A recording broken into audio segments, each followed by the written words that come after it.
Good morning everyone. कैसे हो आप सब?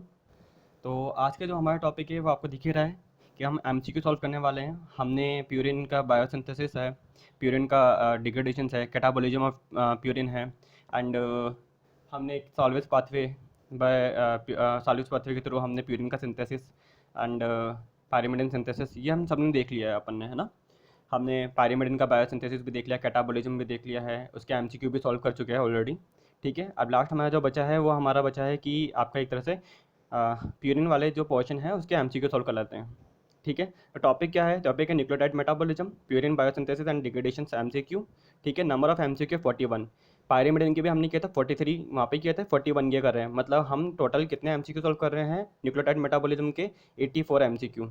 और बीच बीच में और भी एमसीक्यू मुझे मिलते रहें तो वो मैं आपको बताता रहूँगा। मतलब ये समझ लो कि एक छोटे से टॉपिक के ऊपर न्यूक्लियोटाइड मेटाबॉलिज्म के ऊपर ही हम 84 एमसीक्यू सॉल्व कर रहे हैं। तो समझ जाओ इससे बाहर एमसीक्यू मिलना या इससे बाहर एमसीक्यू जाना बहुत ही इम्पॉसिबल है। इसी में से आएगा सारा का सारा। ठीक है, important for CSIR, ICMR, DBT and GATE, और most important for ICMR enzyme. जो ICMR का जो एग्ज़ाम होता है उसमें बहुत ही इंपॉर्टेंट टॉपिक है ये।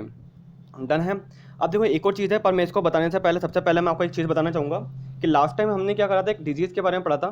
ठीक है, लेस्निहान डिजीज़। लेस्निहान डिजीज़ के अंदर मैंने आपको बताया था कि लेस्निहान डिजीज़ में IGPRT जो एंजाइम होता है, हाइपोजेंथिन ग्वानिन, ठीक है, फॉस्फोट्रांसफरेज एंजाइम, तो उस एंजाइम फास्फोराइबोसिस ट्रांसफरेज एंजाइम, उस एंजाइम की डिफिशियंसी की वजह से क्या हो जाता है, हमारे लेस्नियान सिंड्रोम डिजीज हो जाती है। और मैंने ये भी बताया था कि ये आपका जो IGPRT की जो जीन प्रेजेंट होती है वो क्या होती है, मैंने ये बताया था आपको वाई क्रोमोजोम पे होती है।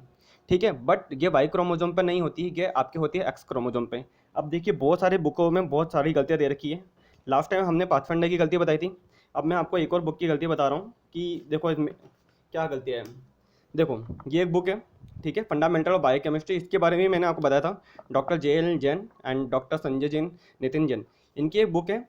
ठीक है, इन्होंने क्या बता रखा है, इन्होंने बता रखा है ये रहा। इन्होंने क्या बता रखा है, इन्होंने बता रखा है कि आपका जो HGPRT जीन होती है, HGPRT की जो एक्टिविटी है, HGPRT activity is situated on the y chromosome. ठीक है, ये मतलब आपके जो HGPRT जीन है वो आपकी एक तरह से देखा जाए तो ये वाई क्रोमोजोम पे है, जबकि ऐसा कुछ नहीं होता है। ठीक है, अगर आप गूगल पर सर्च करोगे, रिसर्च पेपर उठाओगे, तो वहाँ पे आपको देखने को मिलेगा कि HGPRT की जो जीन होती है वो प्रेजेंट होती है located on the x chromosome. ठीक है, तो गलतियाँ तो देखो ऑथेंटिक बुक में हुई है। मतलब आपका ये अगर JL जैन वाली बुक देखेंगे इसके अंदर भी गलतियाँ है। आपकी जो HGPRT वाली जीन होगी वो प्रेजेंट होगी कहाँ पे, एक्स क्रोमोजोम पे। मैंने पिछले वाली वीडियो में डिस्क्रिप्शन में भी लिख दिया है, इसको सही कर दिया है, एंड मैंने कमेंट बॉक्स में भी उसको सही करा है। ठीक है, तो आप उसको भी चेक कर लेना अगर आपने प्रीवियस वाला लेक्चर देखा है तो। ठीक है, एंड वीडियो को मैं थोड़ा सही नहीं कर सकता, तो वो जहाँ 5 या 10 सेकंड का वीडियो है, तो उसमें आपको क्या करना है, डिस्क्रिप्शन में देखना है, मैंने वहाँ पे कंटेंट सही कर दिया है, एंड देन मैंने क्या सही करा है, मैंने उसका कमेंट में भी लिख दिया है मैंने वो। ठीक है, एक्स मतलब ये आपका जो HGPRT gene located on x chromosome. ठीक है, जब भी हम बोलते हैं ना एक्स लिंक रिसेसिव डिजीज़ है, तो एक्स लिंक बोला है तो ये कहाँ प्रेजेंट होगी, एक्स क्रोमोजोम पे प्रेजेंट होगी। ठीक है, अब टाइम खराब नहीं करते हैं, हम आते हैं अपने MCQ पर। ठीक है, देखो देखो MCQ क्या बोल रहे हैं, देखो which of the following serve as a cofactor for the de novo synthesis of purine metabolism. तो ये बोल के जा रहा है कि इनमें से कौन सा है जो एक तरह से काम कर रहा है, किसकी तरह, को फैक्टर की तरह काम कर रहा है दे नेवो सिंथेसिस ऑफ प्यूरिन के अंदर। ठीक है, तो आपको पहली बात तो मैं बता दूं कि अपन जब प्यूरिन का सिंथेसिस किया था, तो प्यूरिन के सिंथेसिस में हमने क्या बनाया था, हमने स्ट्रक्चर बनाई थी। हमने ये देखा था कि ये देखो ऐसा अपन ने बनाया था ना, C C C N CN,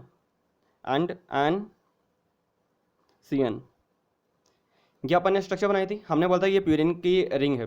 ठीक है, एंड देन मैंने आपको बताया था कि यहाँ पे जो ये कार्बन आ रहा है, ये वाला जो कार्बन आ रहा है, ये किसकी वजह से आ रहा है, ये CO2 की वजह से आ रहा है।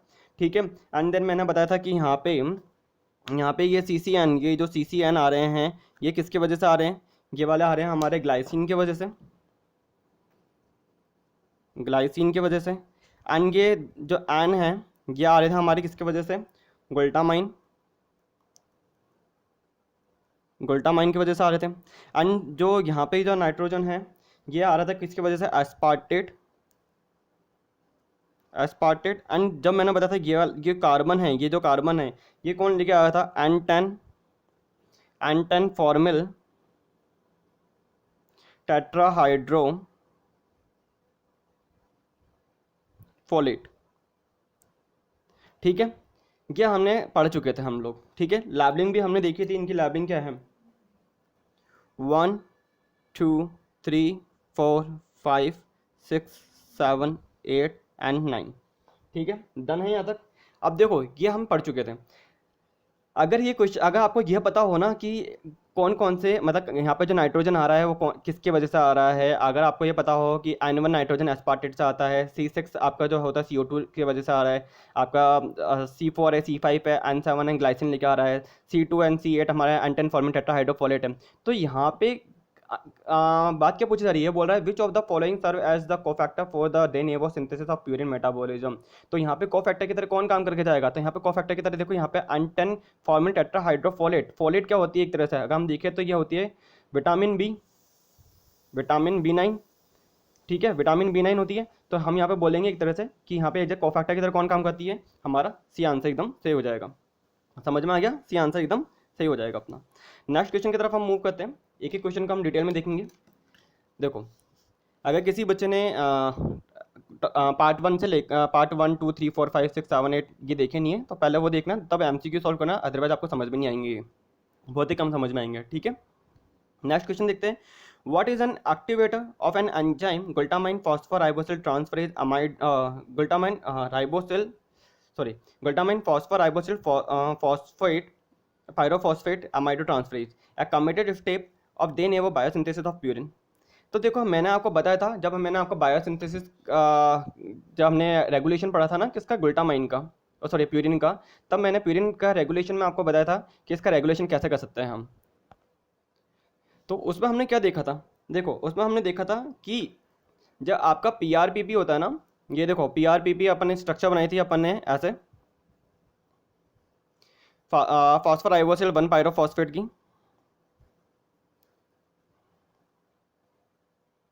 यहाँ पे OP लिख देता हूँ, ठीक है, सिंगल फॉस्फेट, और यहाँ पे मैं लिख देता हूँ OPOPO।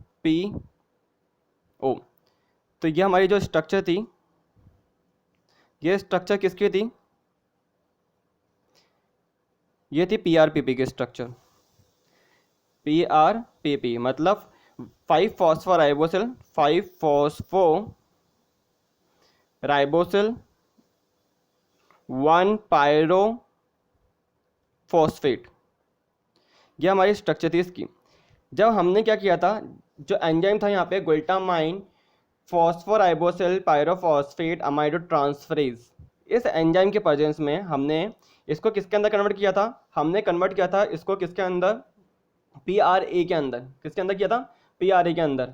PRA क्या था, 5 phospho beta D ribosyl amine, मतलब हमने इसके वजह से यहाँ पे क्या हुआ था, हमने यहाँ पे पायरोफॉस्फेट को तो निकाल दिया था इस एंजाइम के प्रेजेंस में, ग्लूटामाइन फॉस्फोराइबोसिल पायरोफॉस्फेट एंजाइम के प्रेजेंस में हमने देखा था पायरोफॉस्फेट तो निकल रहा है, एंड देन यहाँ पे ये स्ट्रक्चर कन्वर्ट किसके अंदर हो रही है, OPOCH2 H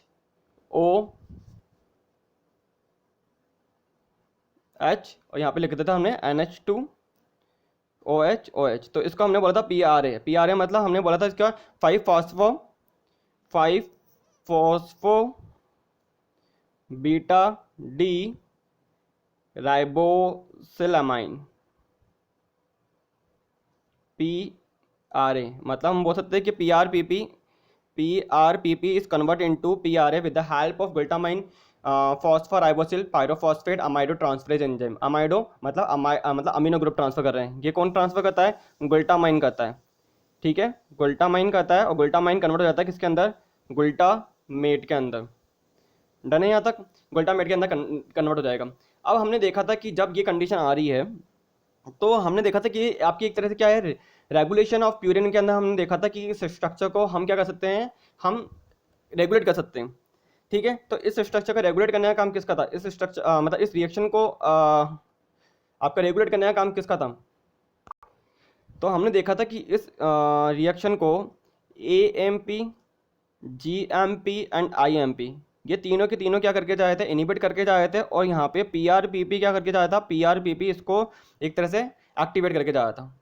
तो ये अपन ने क्या करा था, ये हमने एक तरह से रिएक्शन देखी थी, ठीक है, मतलब 5 phosphor ribosyl 1 pyrophosphate is converted into 5 phospho beta D ribosyl amine with the help of glutamine phosphor ribosyl pyrophosphate aminotransferase enzyme, in which glutamine is converted into glutamate and pyrophosphate is released. This reaction is inhibited by AMP, GMP and IMP and activated by PRPP, phosphoribosyl 1 pyrophosphate. ठीक है, समझ में आ रहा है? तो इतनी सी knowledge पे हमको ये एमसीक्यू सॉल्व करना है। देखो एमसीक्यू क्या कह रहा है, ठीक है। एमसीक्यू कह रहा है कि what is an activator of the enzyme glutamine phosphoribosyl pyrophosphate amido transferase, a committed step of de novo biosynthesis of purine. तो हमें देखना है कि यहाँ पे एक्टिवेटर की तरह कौन काम करके जा रहा है। तो एडेनोसिन मोनोफॉस्फेट, गवानोसिन मोनोफॉस्फेट, आयनोसिन मोनोफॉस्फेट, मैंने कहा ये देखो ये तो तीनों ब्लॉक करके जा रहे हैं, बट एक्टिवेट कौन करके जा रहा है? पीआरपीपी। तो आंसर कौन सा सही हो जाएगा? D answer is correct. Done है, बहुत ही इजी क्वेश्चन है ये, मैंने आपको पूरा का पूरा समझा रखा है, उससे बाहर कोई एमसीक्यू नहीं आने वाले। ठीक है, नेक्स्ट एमसीक्यू की तरफ मूव करते हैं। देखिए नेक्स्ट जो आपका क्या है क्वेश्चन बोल रहा है, थायोरेडॉक्सिन इज इन्वॉल्व इन द। तो थायोरेडॉक्सिन इज इन्वॉल्व इन द, तो मैंने आपको एक पायरिमिडिन एमसीक्यू में बताया था कि थायोरेडॉक्सिन क्या करके जा रहा है, एज ए कोफैक्टर काम करता है, और वो क्या करके जाता है, ये एक रिएक्शन, ये आपके राइबोन्यूक्लियोटाइड को कन्वर्ट कर देता है किसके अंदर? डीऑक्सीराइबोन्यूक्लियोटाइड के अंदर। कैसे करता है मैं वापस से समझा देता हूँ। देखो इस रिएक्शन को मैं दोबारा समझा देता हूँ। देखो हमने क्या देखा था, क्या हमने देखा था कि जब भी राइबोन्यूक्लियोटाइड को डीऑक्सीराइबोन्यूक्लियोटाइड के अंदर कन्वर्ट करना होता है, तो हमने देखा था सबसे पहले क्या होता है, जो NADPH होता है ना, NADPH प्लस H प्लस, ठीक है, रिड्यूस फॉर्म में बैठा हुआ है, ये ऑक्सीडाइज फॉर्म में आएगा, NADP प्लस के अंदर कन्वर्ट होगा। एंड देन ये क्या करके जा रहा है, अपना हाइड्रोजन, ये अपना हाइड्रोजन H प्लस किसको देके जा रहा है?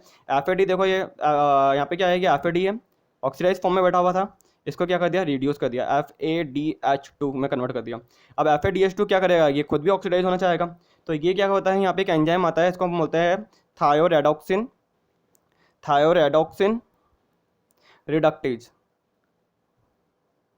अब ये क्या करके जाता है, यहाँ पे जो थायोरेडॉक्सिन है ना, थायोरेडॉक्सिन ये रहा, देखो थायोरेडॉक्सिन, ठीक है। अब ये क्या था, थायोरेडॉक्सिन भी क्या करके बैठा था आपका? ऑक्सीडाइज फॉर्म में बैठा होगा थायोरेडॉक्सिन, ठीक है, ये बता चुका हूँ मैं ऑलरेडी, ठीक है, ये लो मैंने बना दिया यहाँ पे। तो इसको भी क्या कर देंगे हम? रिड्यूस कर देंगे, ठीक है, ठीक है। अब क्या होगा, अब ये रिड्यूस हो गया, अब ये क्या करके जा रहा है, ये क्या करके जा रहा है, ये खुद ऑक्सीडाइज होना चाहेगा, तो ये क्या करके जा रहा है, एक और एंजाइम है जिसका नाम क्या है? Ribonucleotide reductase. क्या नाम है? राइबोन्यूक्लियोटाइड रिडक्टेज एंजाइम है, ठीक है, ये खुद ऑक्सीडाइज फॉर्म के अंदर बैठा हुआ है। इसको क्या करके जाएगा? राइबोन्यूक्लियोटाइड रिडक्टेज को, राइबोन्यूक्लियोटाइड रिडक्टेज को ये क्या कर देगा? ऑक्सीडाइज रिड्यूस कर देगा, ठीक है। अब ये बोल रहा है कि भैया मेरे को भी क्या करना है, ऑक्सीडाइज दोबारा होना है, मुझे ऑक्सीडाइज होना है। अब देखो क्या हो रहा है, तो यहाँ पे क्या हो रहा है इस कंडीशन के अंदर, देखो ये शुगर है हमारी, ठीक है, यहाँ पे क्या है? OH, यहाँ पे क्या है? OH, यहाँ पे क्या है? CH2, और यहाँ पे अगर राइबोन्यूक्लियोटाइड है तो मैं बोल सकता हूँ चलो ठीक है OP लगा देता हूँ मैं, ठीक है। अब देखो ये क्या करके जाएगा, यहाँ पे कोई बेस भी होगा, लो यहाँ पे कोई बेस कोई भी, ठीक है। अब देखो क्या है, ये क्या होगा, ये कन्वर्ट होगा किसके अंदर? डीऑक्सीराइबोन्यूक्लियोटाइड के अंदर। किसके अंदर? डीऑक्सीराइबोन्यूक्लियोटाइड। तो देखो ये देखो यहाँ पे O,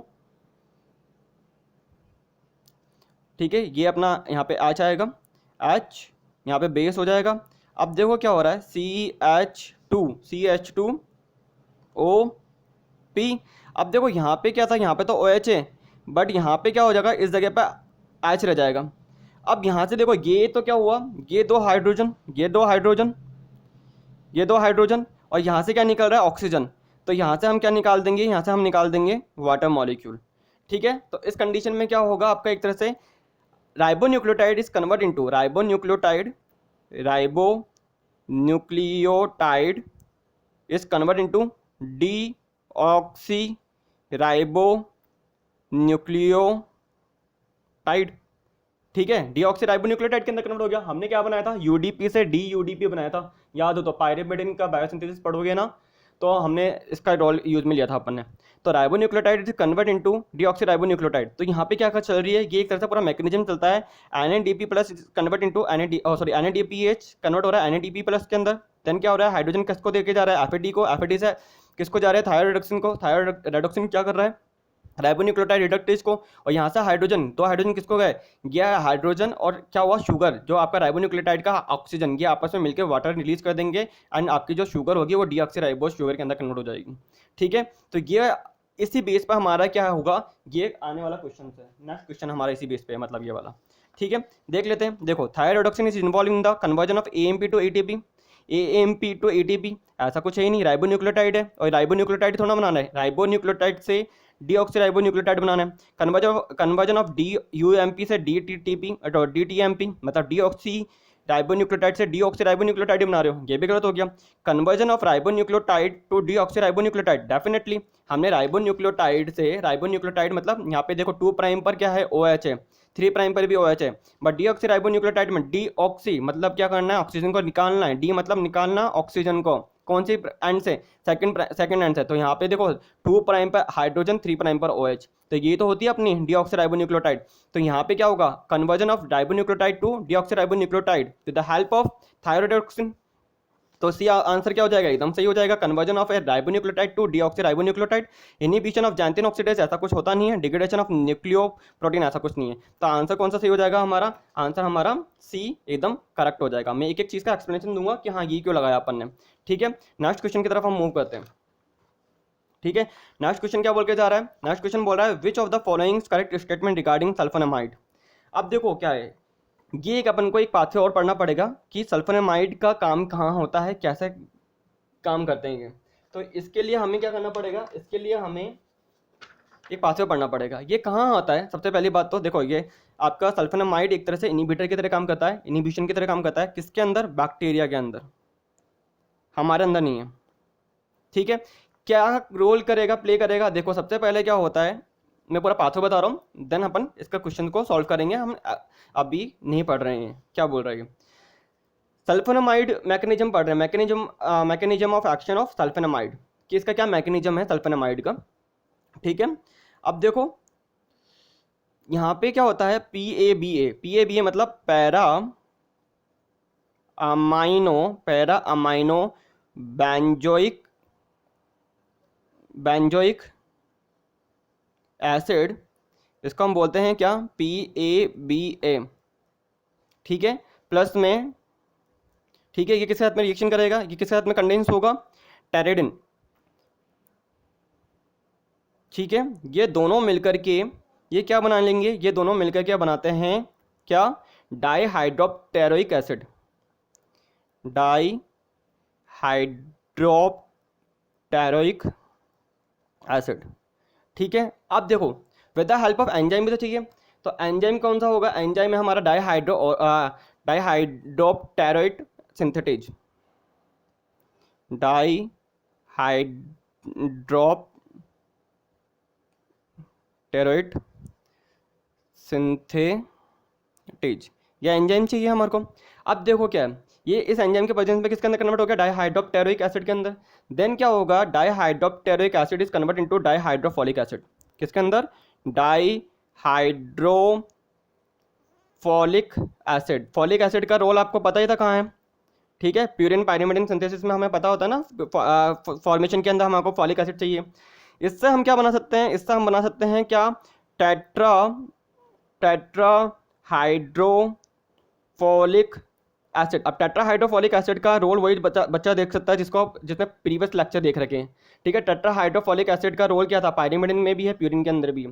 ठीक है, मेनली अपन किस में देखते हैं, हाँ प्यूरिन के अंदर है। ठीक है, अब देखो प्यूरिन के अंदर टेट्राहाइड्रोफोलिक एसिड क्या करके जाता है, आपको क्या करता है, कार्बन देने का काम करता है। अभी जैसे कि अपन एक इसमें भी देखा था, देखो ये रहा एंटेन फॉर्मिन टेट्राहाइड्रोफोलेट।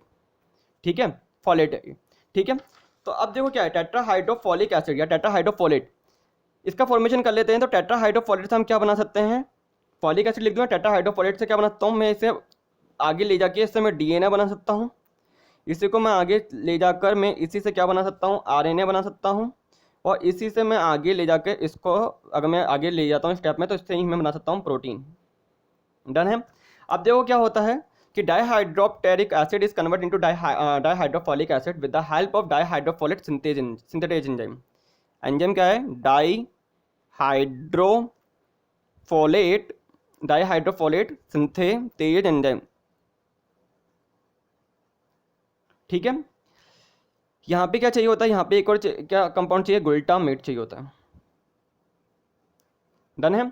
अब देखो यहाँ पे क्या होता है, dihydrofolic acid is convert into tetrahydrofolic acid with the help of, यहाँ पे एंजाइम वापस चाहिए क्या, डाइहाइड्रोफोलेट रिडक्टेज।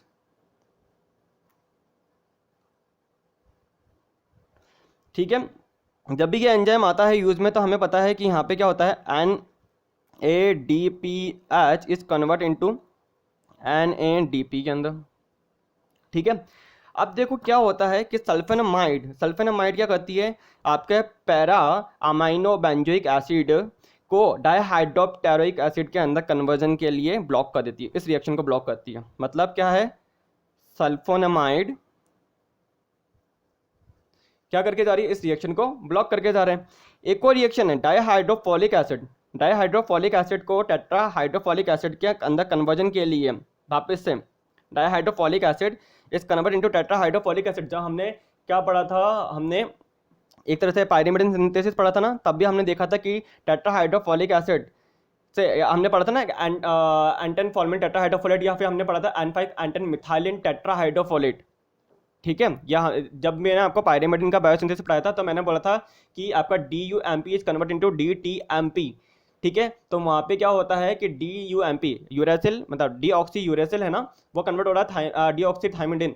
तो उसके अंदर क्या होता है कि आपका मिथाइल ग्रुप डोनर के लिए काम कौन करता है, N5 N ten methylene tetrahydrofolate which is convert into dihydrofolate.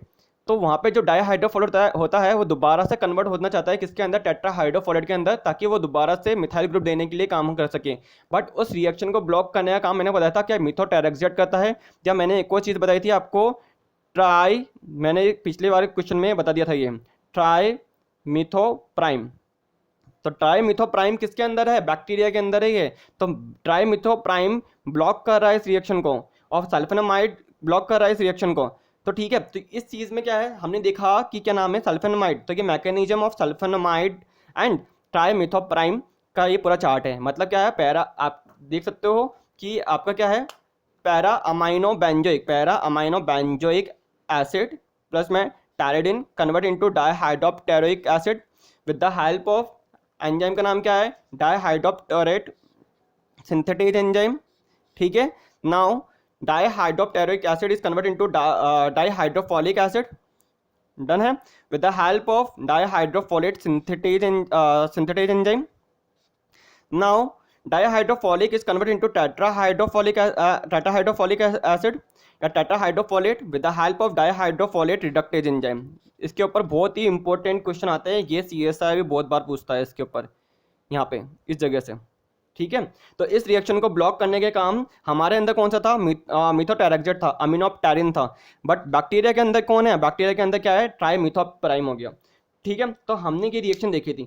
तो यहाँ पे क्या है, इस इतने से चार्ट पे ये हमारे को क्वेश्चन सॉल्व करना है। देखो, which of the following is correct statement regarding sulfonamides, the structure analog of PABA that competitively inhibit bacteria synthesis of folic acid। अब देखो क्या होता है कि देखो ये पैरा अमाइनो बेंजोइक एसिड का जो स्ट्रक्चर एनालॉग होता है ना, ये कौन होता है, सल्फेनामाइड होता है। जो सल्फेनामाइड आपका एक तरह से क्या है, स्ट्रक्चर एनालॉग है किसका, PABA का, पाबा का। ठीक है, तो ये क्या करके जाएगा, डाइहाइड्रोप्टेरोइट सिंथेटेज एंजाइम के साथ में खुद रिएक्शन करना चाहेगा। तो क्या करके जाएगा, इस रिएक्शन को क्या कर देगा, ब्लॉक कर देगा, और फॉलिक एसिड नहीं बनने देगा। ब्लॉक करेगा सिंथेसिस, किसके सिंथेसिस के लिए, टेट्राहाइड्रोफोलेट के लिए, मतलब फॉलिक एसिड का फॉर्मेशन नहीं होने देगा। तो ये क्या है, सल्फेनामाइड एक तरह से स्ट्रक्चर एनालॉग है किसका, PABA का। जो कि कंपिटेटिव इनहिबिट करके जा रहा है बैक्टीरिया के अंदर किसके सिंथेसिस के लिए, बैक्टीरिया के अंदर किसके सिंथेसिस के लिए, फॉलिक एसिड के सिंथेसिस के लिए। तो ये आपका ए ऑप्शन ये तो बोल के जा रहा है। बी ऑप्शन देख लेते क्या बोल रहे हैं, structure analog of PABA that competitively inhibit the human synthesis of folic acid. नहीं, ह्यूमन के अंदर नहीं कर रहा है, ये किसके अंदर करके जा रहा है, बैक्टीरिया के अंदर कर रहा है, ह्यूमन के अंदर नहीं कर रहा है, बैक्टीरिया के अंदर कर रहा है। तो ये तो रॉन्ग हो गया। Structure analog of PABA that competitively inhibit the bacterial and human synthesis of folic acid. नहीं, दोनों में क्या कर रहा है, एक में तो कर रहा है, नन ऑफ द अबव। नहीं, आंसर ए इज करेक्ट, क्योंकि ये किसके अंदर करके जा रहा है, ये बैक्टीरिया के अंदर कर रहा है। तो आप क्या करके जाओगे, क्योंकि ह्यूमन के अंदर तो मैंने आपको बता दिया था कि ह्यूमन के अंदर ये आपके क्या डाइहाइड्रोफोलिक को टेट्राहाइड्रोफोलिक एसिड के अंदर कन्वर्जन के लिए ब्लॉक करने वाला कौन होता है, मीथोटेरेक्सेट होता है, अमीनोप्टेरिन होता है। बट यहाँ पे कौन है, ट्राइमिथोप्राइम हो गया। और यहाँ पे आपका फॉलिक एसिड के फॉर्मेशन को अगर मेरे को रोकना है तो कौन चाहिए, सल्फोनामाइड होगा। क्यों होगा, क्योंकि ये आपका एक तरह से कौन सा है, स्ट्रक्चर एनालॉग है पैरा अमाइनो बेंजोइक एसिड का। तो ये आपको क्या करना है, एक तरह से अपने नोट्स के अंदर बना लेना है। डन है, बहुत ही इंपॉर्टेंट है ये। ठीक है, तो हमारा ये आंसर भी एकदम सही हो गया। नेक्स्ट क्वेश्चन की तरफ हम मूव करते हैं। In tissue that do not carry out active de novo synthesis maintenance of an adequate supply of adenine nucleotide। Okay, तो ये बोल के जा रहे हैं कि टिश्यूज के अंदर क्या नहीं कर पा रहे, do not carry out active de novo synthesis, मतलब de novo synthesis नहीं हो पा रहा है। ठीक है, तो मेंटेनेंस ऑफ एडिक्यूट सप्लाई मतलब पर्याप्त मात्रा में एडिक्यूट सप्लाई हो रही है किसकी, किसके एडेनिन न्यूक्लियोटाइड की। तो वो मेंटेनेंस करने का काम कैसे करें, क्यों ऐसे क्यों हो रहा है, एडिक्यूट अमाउंट में एडिक्यूट सप्लाई क्यों हो पा रही है। ठीक है, और डीएनए वो सिंथेसिस हो नहीं पा रहा, और एडिक्यूट अमाउंट में आपका क्या हो रहा है, क्या हो रहा है, एडेनिन मिल रहा है। तो उस कंडीशन में क्या होगा, देख लेते हैं। देखो, अगर primarily by adenine salvage using APRT, अगर अगर अपन क्या करके जा रहे हैं कि अगर सॉल्वेज एंजाइम के थ्रू अगर अपन क्या बनाते हैं, एपीआरटी एंजाइम के थ्रू एडेनिन बनाते हैं, तो एडिक्यूट सप्लाई नहीं होती, अपन को आराम से मिल जाता वो। ठीक है, required ATP Uptake from the blood, ऐसा कुछ नहीं होता है। ठीक है, depend upon the action of nucleoside phosphorylase. अब देखो, न्यूक्लियोसाइड फॉस्फोराइलेज का काम तो हमने कहाँ देखा था, हमने डिग्रेडेशन ऑफ प्यूरिन न्यूक्लियोटाइड में देखा था। जब हमने देखा था ना कि न्यूक्लियोटाइड को न्यूक्लियोसाइड के अंदर एंड न्यूक्लियोसाइड को हम किसके अंदर, बेस के अंदर कन्वर्ट कर रहे थे। तो बेस के अंदर कन्वर्ट कर रहे थे, तब हमने एंजाइम यूज में लिया था purine nucleoside phosphorylase, in which nucleoside is convert into basis.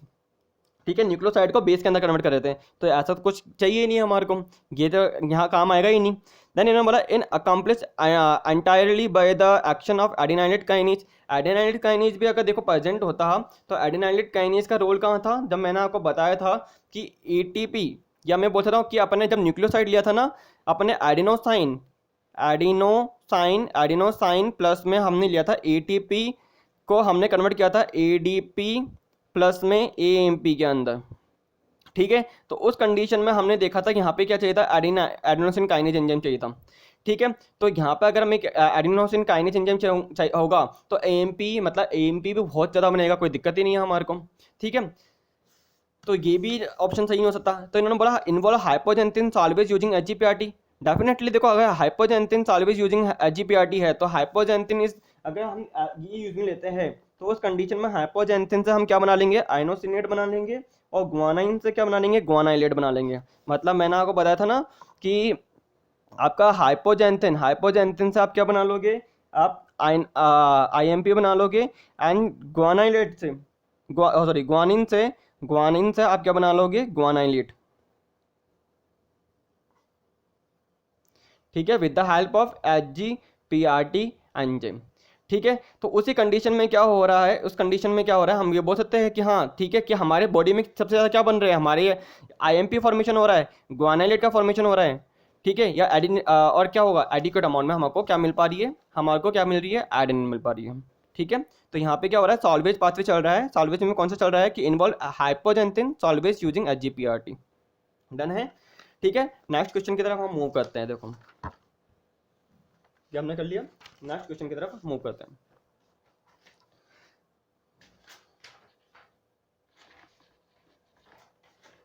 देखो, नेक्स्ट क्वेश्चन क्या बोल के जा रहा है, नेक्स्ट क्वेश्चन बोल रहा है direct source of purine ring atom in the de novo synthesis of IMP include. तो डायरेक्ट सोर्स की तरह हम काम देखें कि कौन है प्यूरिन रिंग के लिए, कौन काम में आ रहा है। तो देखो, ग्लूटामाइन चाहिए, डेफिनेटली चाहिए हमारे को, एस्पार्टेट चाहिए डेफिनेटली। देखो, मैंने अभी आपको बताया था ये रहा। तो देखो direct source of purine ring atom in the de novo synthesis aspartate, ये देखो एस्पार्टेट बोल रहा है, ये रहा एस्पार्टेट, ग्लूटामाइन बोल रहा है, ये रहा ग्लूटामाइन, ये बोल रहा है कि ए कंपोनेंट ऑफ टेट्राहाइड्रोफोलेट 1 कार्बन पुल, तो ये रहा टेट्राहाइड्रोफोलेट। देन इसमें बोला ग्लाइसिन, ये रहा ग्लाइसिन, मतलब ऑल ऑफ द अबव सही है हमारा आंसर। नेक्स्ट क्वेश्चन की तरफ हम मूव करते हैं, ठीक है।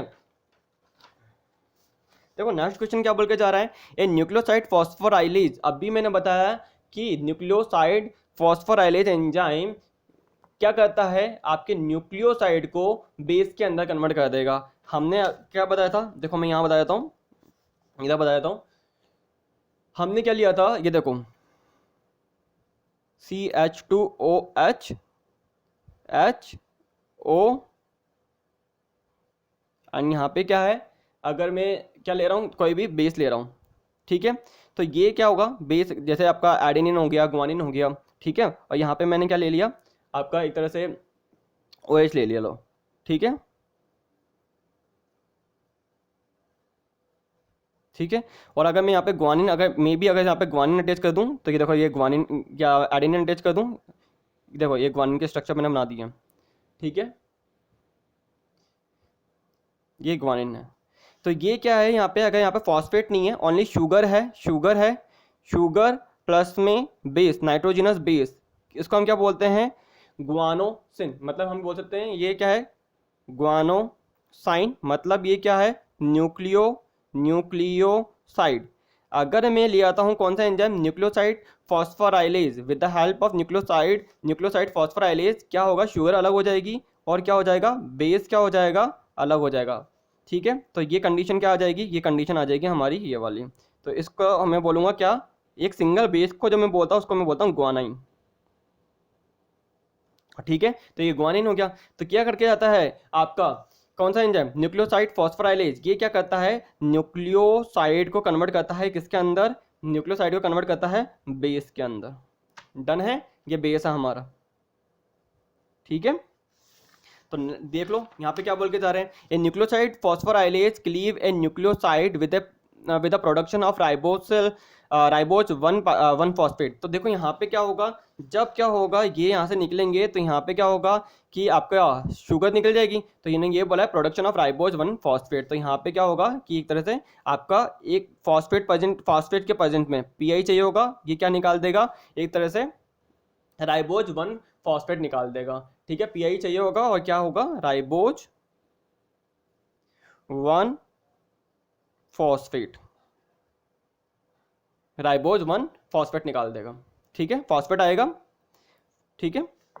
अब देखो तो ये हम ऑलरेडी पढ़ चुके हैं, तो यहाँ पे क्या आंसर हो जाएगा, एक तरह से देखो ये तो सही है कि a nucleoside phosphorylase cleave a nucleoside with the production of ribose one phosphate, सही बात है। Is necessary for the major salvage pathway for pyrimidine, ये भी सही बात है कि अगर अपन देखें एक तरह से, तो ये क्या होता है कि अगर आपका डिग्रेडेशन हो रहा है, ठीक है, अगर आपका न्यूक्लियोटाइड का अगर आप डिग्रेडेशन करोगे, प्यूरिन का पायरिमिडिन का आप डिग्रेडेशन करोगे, तभी तो क्या होगा तभी तो हम उन बेसिस को वापस से क्या करेंगे, रिकवर करेंगे, देन रिकनेक्ट करेंगे हम वापस से किसके ऊपर, शुगर के ऊपर, 5 फॉस्फोराइबोसिल 1 पायरोफॉस्फेट के ऊपर। तभी तो मैंने बोला सॉल्वेज पाथवे क्या होता है, सॉल्वेज पाथवे में हम क्या करते हैं, एक तरह से रिकवर करते हैं एंड रीपरफॉर्म कर देते हैं, या हम बोलते हैं रिकनेक्ट कर देते हैं, रीअटैच कर देते हैं किसके ऊपर, राइबो शुगर के ऊपर, उन्हीं बेसिस को। तो ये नेसेसरी है major salvage pathway of pyrimidine के लिए, is used in the degradation of purine nucleotide. और ये देखो ये यूज किस लिए हो रहा है, तो मैंने आपको बता ही दिया था कि प्यूरिन आपका जो न्यूक्लियोटाइड का आप डिग्रेडेशन करोगे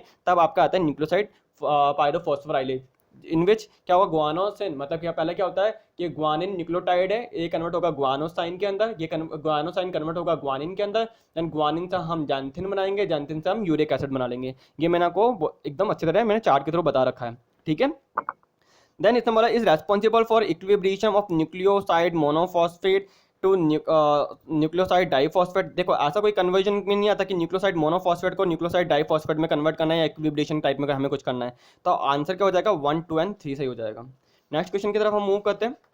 नेक्स्ट क्वेश्चन क्या बोल के जा रहा है, if a cell has adequate supply of adenine nucleotides but required more guanine nucleotide for protein synthesis थी। मतलब ये बोल के जा रहे हैं एक सेल के पास एडिक्वेट मतलब पर्याप्त मात्रा में सप्लाई है किसकी, एडेनिन न्यूक्लियोटाइड की, बट उसको रिक्वायर है more guanine nucleotides for protein synthesis. तो ऐसा क्यों हो रहा है? ठीक है, तो देखो अगर मैं बोल के जा रहा हूँ कि अगर आपको क्या करना है कि आपको मोर ग्वानिन बनाना है और भी ग्वानिन बनाना है, तो उस कंडीशन में आपको क्या करना पड़ेगा, वापस से प्यूरिन का सिंथेसिस करना पड़ेगा। तो प्यूरिन सिंथेसिस में हमने अभी थोड़ी देर पहले मैंने आपको बताया था कि आपकी रिएक्शन जो फर्स्ट थी ना, इसमें आपने glutamine PRPP amido transferase enzyme चाहिए होता है। ये देखो ये रहा, देखो ये रहा कि 5 फास्फोर राइबोसिल 1 पायरोफॉस्फेट, ठीक है, ग्लूटामाइन ग्लूटामेट में कन्वर्ट हो जाएगा। देन क्या होगा, ये आपका glutamine PRPP amido transferase enzyme के प्रेजेंस में ये कन्वर्ट हो जाएगा 5 phosphor beta D ribosyl amine PRA. इसकी वजह से क्या होगा, वापस से क्या होगा हमारा, देन है वो सिंथेसिस होगा किसका, आपके प्यूरिन का, और क्या बनेगा, आपके ग्वानिन का फॉर्मेशन होगा, एडेनिन का फॉर्मेशन होगा। तो glutamine PRPP amido transferase will not be fully inhibited.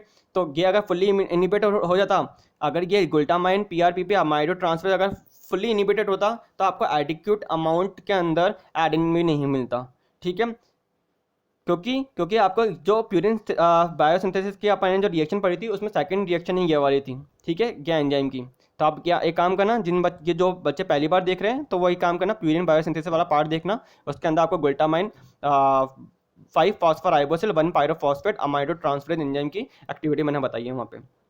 ठीक है, AMP will be A feedback inhibitor of the conversion of IMP with aspartate. तो देखो ये भी मैं आपको बता चुका हूँ कि आपका एएमपी क्या होता है। एएमपी एक तरह से जब हमने क्या पढ़ा था, रेगुलेशन ऑफ प्यूरिन पढ़ा था, तो मैंने आपको बताया था कि आईएमपी मतलब एएमपी क्या करके जाएगा, एएमपी फीडबैक इनिबिटर की तरह काम करता है। और कंडेंसेशन क्या, आईएमपी और एस्पार्टेट, तो आईएमपी और एस्पार्टेट का कंडेंसेशन करेंगे।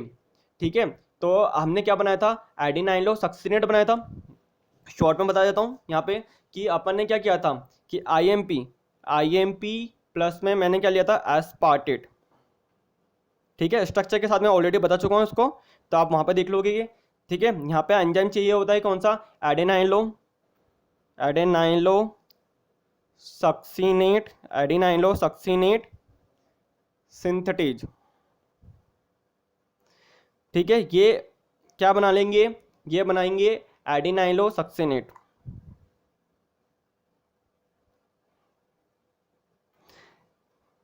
अब एडिनाइलो सक्सिनेट क्या करके जाता है, यहाँ से निकालता है, फ्यूमरेट बाहर निकालता है, फ्यूमरेट बाहर निकालेगा। और यहाँ पे एंजाइम चाहिए होता है एडिनाइलो सक्सिनेट लाइज, और ये क्या बना लेता है, एडेनाइलेट बना लेता है। ठीक है, या मैं बोल सकता हूँ एएमपी का फॉर्मेशन कर लेता है। अब हाई कंसंट्रेशन ऑफ एएमपी अगर हो गई हमारी सेल के अंदर, तो वो बोलेगी यार अभी भी क्यों बनने जा रहे हो, मेरा जब सिंथेसिस बहुत ज़्यादा हो गया है, तो अब आप स्टॉप करो। इसने कहा कि हम तो स्टॉप नहीं कर सकते। बोलो एक काम करती हूँ, मैं स्टॉप कर देती हूँ उसको। तो ये रिएक्शन क्या होती है, स्टॉप हो जाती है एएमपी के थ्रू। ठीक है, तो सही बात है कि AMP will be feedback inhibitor. Feedback मतलब देखो जो बन गया है वो अपने पीछे वाली रिएक्शन को जाके ब्लॉक कर रहा है। तो feedback inhibitor of the condensation, feedback inhibition, AMP will be feedback inhibitor of the condensation of IMP with aspartate। सही बात है। ठीक है, इस रिएक्शन को क्या करके जा रहे हैं, हम ब्लॉक कर रहे हैं। Then ATP will stimulate the production of GMP from IMP। तो ये भी मैंने आपको बताया था कि ATP, जब भी आपको ग्वानिन बनाना है IMP से, तो ATP चाहिए। और अगर आपको क्या बनाना है, अगर आपको एडिनाइलेट बनाना है, तो आपको क्या चाहिए होता है, एडिनाइलेट बनाना है तो आपको GMP चाहिए होता है। ठीक है, जीएमपी को चाहिए होता है। जब भी आप एडेनाइलो सक्सिनेट सिंथेटेज एंजाइम चाहिए, तो सिंथेटेज में आपको यहाँ पे क्या है, जीटीपी का रोल होता है। यहाँ पे क्या होता है, जीटीपी कन्वर्ट हो जाता है किसके अंदर, जीडीपी प्लस में पीआई के अंदर। तो जब भी आप एटीपी बना रहे हो, एएमपी बना रहे हो, तो आपको जीटीपी चाहिए। और आप जब जीटीपी बनाओगे, जीएमपी बनाओगे, तो आपको एटीपी चाहिए। तो देखो ये अपन ने इसको कैसे बनाया था, इसके लिए मैंने बोला था आपको कि IMP with the help of, यहाँ पे आईएमपी डिहाइड्रोजिनेज एंजाइम। ठीक है, आईएमपी डिहाइड्रोजिनेज एंजाइम, ये किसके अंदर कन्वर्ट हो रहा था, जैनथाइलेट के अंदर। और जैनथाइलेट क्या हो रहा था, जैनथाइलेट बाद में क्या बना के जाया था, ग्वानाइलेट। ठीक है, एंजाइम क्या था, XMP ग्लूटामाइन अमाइडो ट्रांसफरेज। इस कंडीशन में यहाँ पे क्या हो रहा था, यहाँ पे ATP कन्वर्ट हो रहा था किसके अंदर, ADP प्लस में PI के अंदर, ADP प्लस में PI के अंदर। तो जब मैं क्या करके जा रहा हूँ, जब मैं क्या कर रहा हूँ, IMP से जीएमपी बना रहा हूँ, इसको मैं बोल रहा हूँ जीएमपी। आइनो अगर मैं क्या बना रहा हूँ, आइनोसिनेट से ग्वानाइलेट बना रहा हूँ, तो मुझे क्या चाहिए, एटीपी चाहिए। और अगर मेरे को क्या बनाना है, आईएमपी से एड्रीनाइलेट बनाना है, तो मुझे जीटीपी चाहिए। तो यहाँ पे ये तो बोल रहे हैं कि ATP will stimulate the production of GMP from IMP. ठीक है, ATP will inhibit nucleoside diphosphate reductase. तो ऐसा कुछ अपन ने पढ़ा नहीं है ना, मैंने आपको पढ़ाया, तो ऐसा कुछ होता ही नहीं है। ठीक है, तो आपके क्या होगा, 1 2 3 इज करेक्ट हो जाएंगे। ठीक है, नेक्स्ट क्वेश्चन की तरफ मूव करते हैं। नेक्स्ट क्वेश्चन देखो क्या बोल रहा है, major control of de novo AMP synthesis include. तो आपको मैंने बता चुका हूं कि मेजर कंट्रोल, तो एलोस्टेरिक इनहिबिशन ऑफ जीएमपी। ठीक है, एलोस्टेरिक, अगर देखो यहाँ पे मेजर कंट्रोल अगर आपको देखना है, तो यहाँ पे देखो मैंने अभी आपको क्या बताया था, ये देखो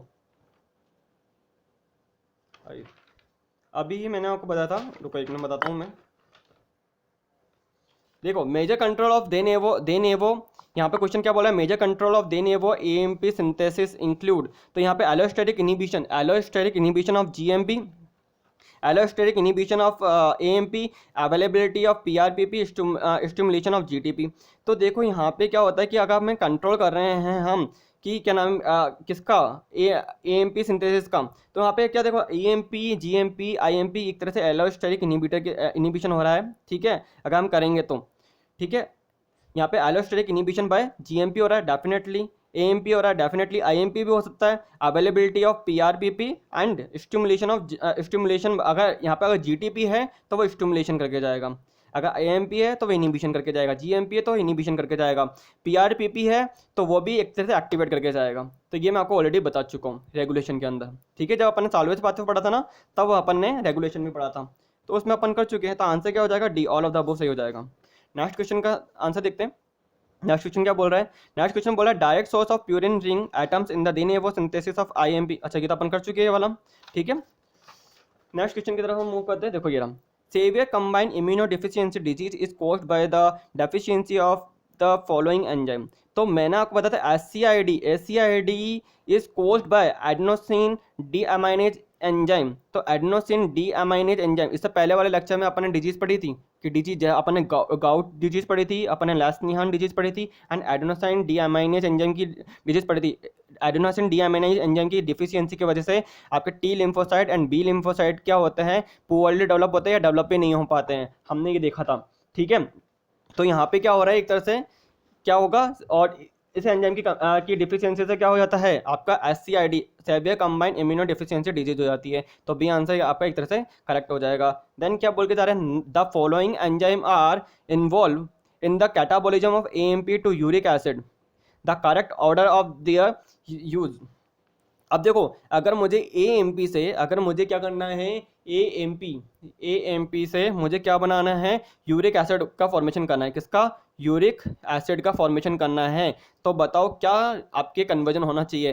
तो देखो स्ट्रक्चर्स में मैं आपको बता चुका हूँ, मैं नॉर्मल बता देता हूँ। आप देखो क्या है, देखो या तो आपका क्या होगा, आपका एडेनिन न्यूक्लियोटाइड है, एएमपी है, एएमपी सबसे पहले कन्वर्ट होता है यहाँ पे, या तो ये कन्वर्ट हो सकता है किसके अंदर, आईएमपी के अंदर। ठीक है, या आपका क्या होगा, ये क्या है, एएमपी क्या है आपके, इसमें फॉस्फेट ग्रुप है, तो ये न्यूक्लियोटाइड है। तो न्यूक्लियोटाइड सबसे पहले किसके अंदर कन्वर्ट होगा, आपके न्यूक्लियोसाइड के अंदर। तो यहाँ पे न्यूक्लियोसाइड क्या है आपका, न्यूक्लियोसाइड के अंदर एडिनोसाइन। क्या मैं यहाँ पे बोल सकता हूँ, ये क्या होगा, ये भी आपका न्यूक्लियोटाइड है, ये क्या है, न्यूक्लियोटाइड है, न्यूक्लियोटाइड है दोनों के दोनों। इससे हम क्या बना रहे हैं, इससे हम आइनोसाइन बना रहे हैं। ठीक है, आइनोसाइन, ये दोनों के दोनों क्या है, न्यूक्लियोसाइड है। इनसे हम क्या बना के जा रहे हैं, इससे हम क्या बना रहे हैं, एडेनिन का फॉर्मेशन कर रहे हैं। क्या मैं बोल के जाता हूँ, एडेनिन का फॉर्मेशन कर सकते हैं, बट यहाँ पे क्या होता है कि अगर फर्दर प्रोसेस करना है तो एडेनोसाइन SIN होगा, adenosine is convert into inosine now क्या होगा, आइनोसिन क्या करके जाएगा, अब वापस से क्या होगा, बेस के अंदर कन्वर्ट होगा। तो यहाँ पे शुगर को अलग करेगा, बेस को अलग करेगा, तो हाइपोजेंथिन का फॉर्मेशन करेगा। हाइपोजेंथिन से हम क्या बनाएंगे, हाइपोजेंथिन से हम जैंथिन बनाएंगे, और जैंथिन से हम क्या बना लेंगे, यूरिक एसिड का फॉर्मेशन कर लेंगे। ये मैंने आपको बताया था, यूरिक एसिड। तो अब यहाँ पे इन्होंने एंजाइम दिए, तो देखो एएमपी से मतलब न्यूक्लियोटाइड से न्यूक्लियोसाइड बनाना है, तो यहाँ पे हमें एंजाइम चाहिए था। सबसे पहले तो क्या 5' न्यूक्लियोटाइडेज, न्यूक्लियोटाइड। अब यहाँ आने के बाद फिर हमको क्या चाहिए था कि हमको न्यूक्लियोटाइड मतलब न्यूक्लियोटाइड को कन्वर्ट करना है न्यूक्लियोसाइड के अंदर, और न्यूक्लियोसाइड को बेस के अंदर कन्वर्ट करना है। तो अभी मैंने बताया था कि प्यूरिन न्यूक्लियोसाइड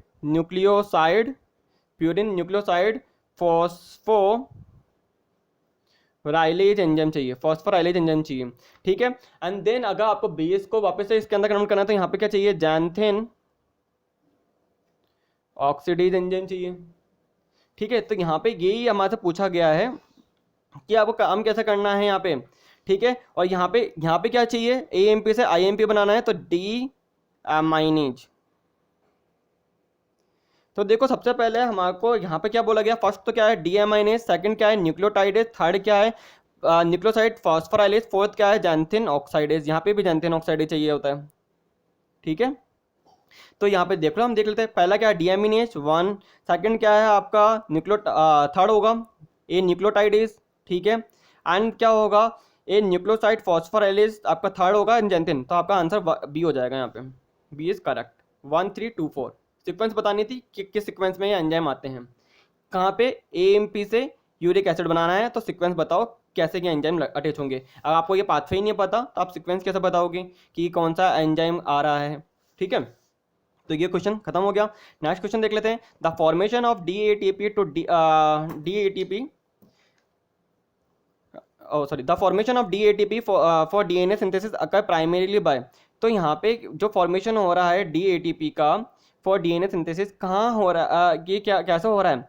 तो ये देखो कैसे, अगर मैंने आपको बताया था कि अगर आप फॉर्मेशन कर रहे हो तो सबसे पहले क्या होता है, राइबोन्यूक्लियोटाइड से हम क्या बनाते हैं, हम डीऑक्सी राइबो न्यूक्लियोटाइड बनाते हैं। ये मैंने आपको बताया था अभी। देखो मैं बता देता हूँ कहाँ बनाया था अभी। ये ला देखो, हमने राइबो न्यूक्लियोटाइड से डीऑक्सी राइबो न्यूक्लियोटाइड बनाया है। यहाँ पे अगर मैं एडेनिन लिख देता हूँ तो यहाँ पे क्या है, एडेनिन से हम डीऑक्सी राइबो न्यूक्लियोटाइड बना लेंगे।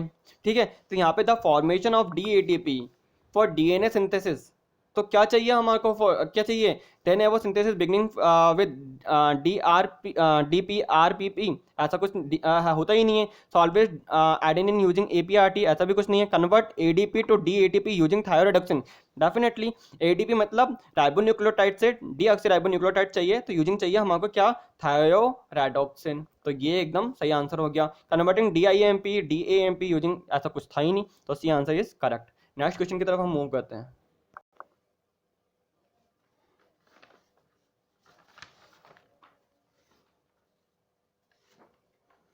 देखो ऐसा क्वेश्चन मैं ऑलरेडी करा चुका हूँ। ठीक है। देखो इसी बेस पे ये क्वेश्चन है, इसी बेस पे इन्होंने बोला है कि precursor of atom in the purine skeleton are. तो यहाँ पे 1 2 3 4 5 6 7 8 9, तो ये बताना है कि कौन कहाँ से आया है। तो देखो कुछ नहीं है, N1 क्या एस्पार्टेट से आया है, डेफिनेटली एस्पार्टेट से आया है। C2 एंड C8 फॉर्मेट से आए हैं, C2 एंड C8। तो देखो C2 ये देखो फॉर्मेट से तो आया है, N10 फॉर्मेट। ठीक है।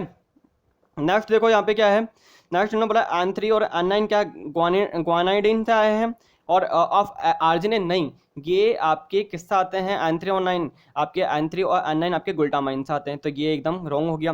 देन N1 एस्पार्टेट से ये C2 C8 सिट्रेट से आया है, नहीं सिट्रेट से तो आया ही नहीं है, तो ये भी गलत हो गया। देन N1 एस्पार्टेट, सही बात है, N1 एस्पार्टेट से आया है। C2 एंड C8 फॉर्मेट से आए हैं, yes C2 and C8 is N10 formate tetrahydrofolate से आए हैं। ठीक है। And then N3 and N9 is amide for amide nitrogen of glutamine, सही बात है, ग्लूटामाइन के अमाइड अमीनो ग्रुप से भी आते हैं। ठीक है। C4 C5 और C5 और N7 कहाँ से आया, ग्लाइसिन से आए हैं, और C6 आया है आपका किससे, CO2 से। सी आंसर एकदम सही हो गया। फोर्थ देख लेते हैं एक बार, N1 ग्लूटामाइन नहीं, N1 तो किससे आया था, एस्पार्टेट से आया था, तो आंसर सी इज करेक्ट। ठीक है। नेक्स्ट क्वेश्चन की तरफ मूव करते हैं। Which of the following would not be expected to contribute to a hyperuricemia gout? तो देखो हाइपरयूरिसेमिया, तो आपको मैं बता चुका हूँ कि हाइपरयूरिसेमिया वाली कंडीशन के अंदर अपन ने देखा था, देखो हाइपरयूरिसेमिया वाली कंडीशन में हमने देखा था कि देखो आपका हाइपरयूरिसेमिया मतलब गाउट डिजीज के अंदर हमने क्या देखा था, गाउट के अंदर आपकी बॉडी के अंदर क्या हो रहा है कि यूरिक एसिड थी ना, यूरिक एसिड की कंसनट्रेशन हमने देखा था कि बहुत ही ज़्यादा हो रही थी। तो उस कंडीशन में क्या हो रहा था, हमारे क्या होता है, जॉइंट में पेन होता है और यहाँ पे क्या होता है, सोडियम यूरेट के क्रिस्टल जमा हो जाते हैं, यूरेट के क्रिस्टल जमा हो जाते हैं कहाँ पे, हमारे किडनी के अंदर हो जाते हैं या यूरेटर के अंदर हो जाते हैं, ठीक है, एंड जॉइंट्स के अंदर हो जाएंगे। तो जिसके वजह से क्या होता है, पेन होता है हमारे को, ठीक है।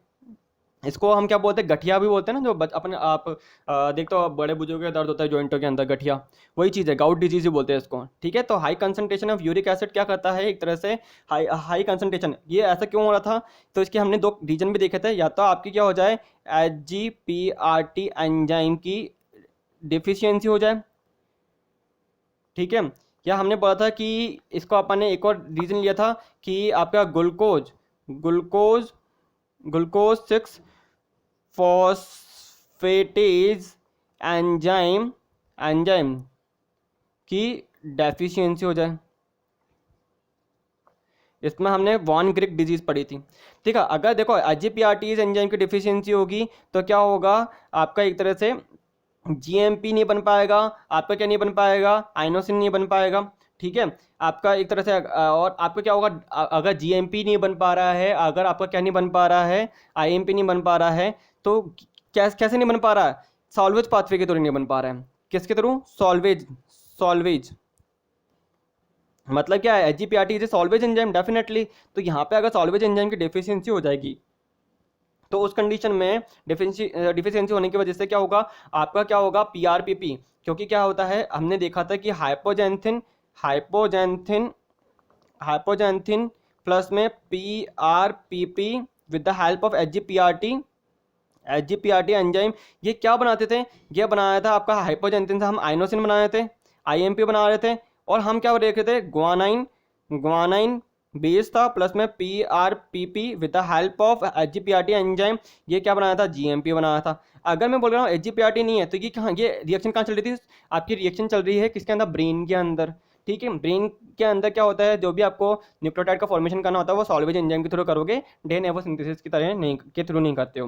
तो HGPRT एंजाइम की डेफिशिएंसी हो गई तो उस वजह से क्या होता है, आपके PRPP का जो लेवल होगा ज़्यादा हो जाएगा, आप, ठीक है, एंड आपका क्या होता है, डे नेवो सिंथेसिस ज़्यादा काम करेगा। तो आपकी यूरिक एसिड, अगर आपका प्यूरिन का सिंथेसिस अगर डे नेवो सिंथेसिस के थ्रू होगा तो प्यूरिन डिग्रेड भी होंगे, और जो डिग्रेड प्यूरिन हो रहे हैं वो वापस से रीसिंथेसाइज नहीं हो पाएंगे। क्यों नहीं हो पाएंगे, क्योंकि रीसिंथेसाइज करने का काम उनको सॉल्वेज एंजाइम के थ्रू करते हैं, सॉल्वेज पाथवे के थ्रू करते हैं, जबकि सॉल्वेज एंजाइम तो है ही नहीं हमारी बॉडी के अंदर। तो उस कंडीशन में क्या हो जाएगा, यूरिक एसिड की कंसंट्रेशन ज़्यादा हो जाएगी, क्योंकि आगे प्यूरिन डिग्रेडेशन ज़्यादा होगा, ठीक है। ग्लूकोज 6 फॉस्फेटेज एंजाइम अगर डिफिशियंसी है तो बॉडी के अंदर ग्लूकोज 6 फॉस्फेट ज़्यादा हो जाएगा, ग्लूकोज 6 फॉस्फेट ज़्यादा होगा तो ये क्या करके जाएगा, मैंने बताया था पाथवे की, ये PPP पाथवे में जाएगा, और PPP पाथवे से हम क्या बना लेंगे, राइबोस 5 फॉस्फेट बनाएंगे, और उससे हम क्या बनाएंगे, PRPP बना लेंगे, 5 फॉस्फो राइबोसिल 1 पायरोफॉस्फेट। तो ये बहुत ही ज़्यादा बनने लग जाएगा। अगर ये ज़्यादा बन रहा है तो फिर भी क्या होगा, आपका प्यूरिन का बायोसिंथेसिस होगा और प्यूरिन का डिग्रेडेशन होगा, तो यूरिक एसिड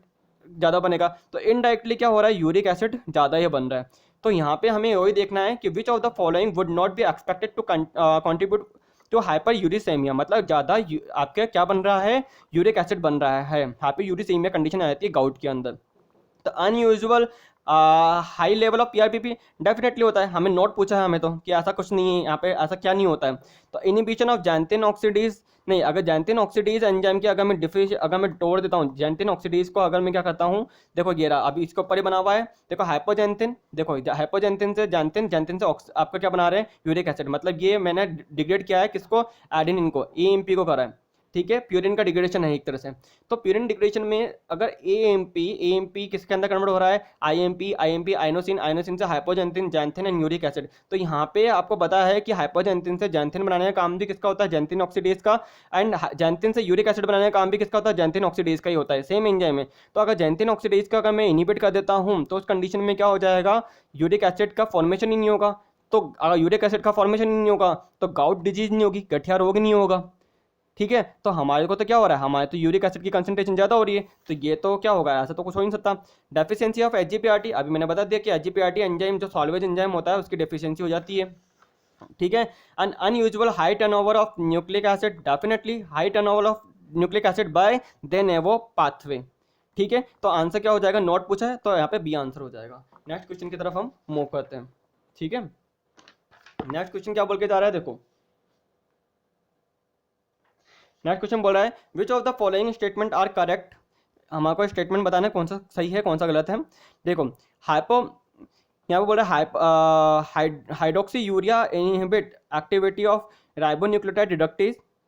ठीक है, तो यहाँ पे क्या होता है, राइबोन्यूक्लियोटाइड रिडक्टेज, राइबोन्यूक्लियोटाइड आपका रिडक्टेज कहाँ कहाँ होता है, आपका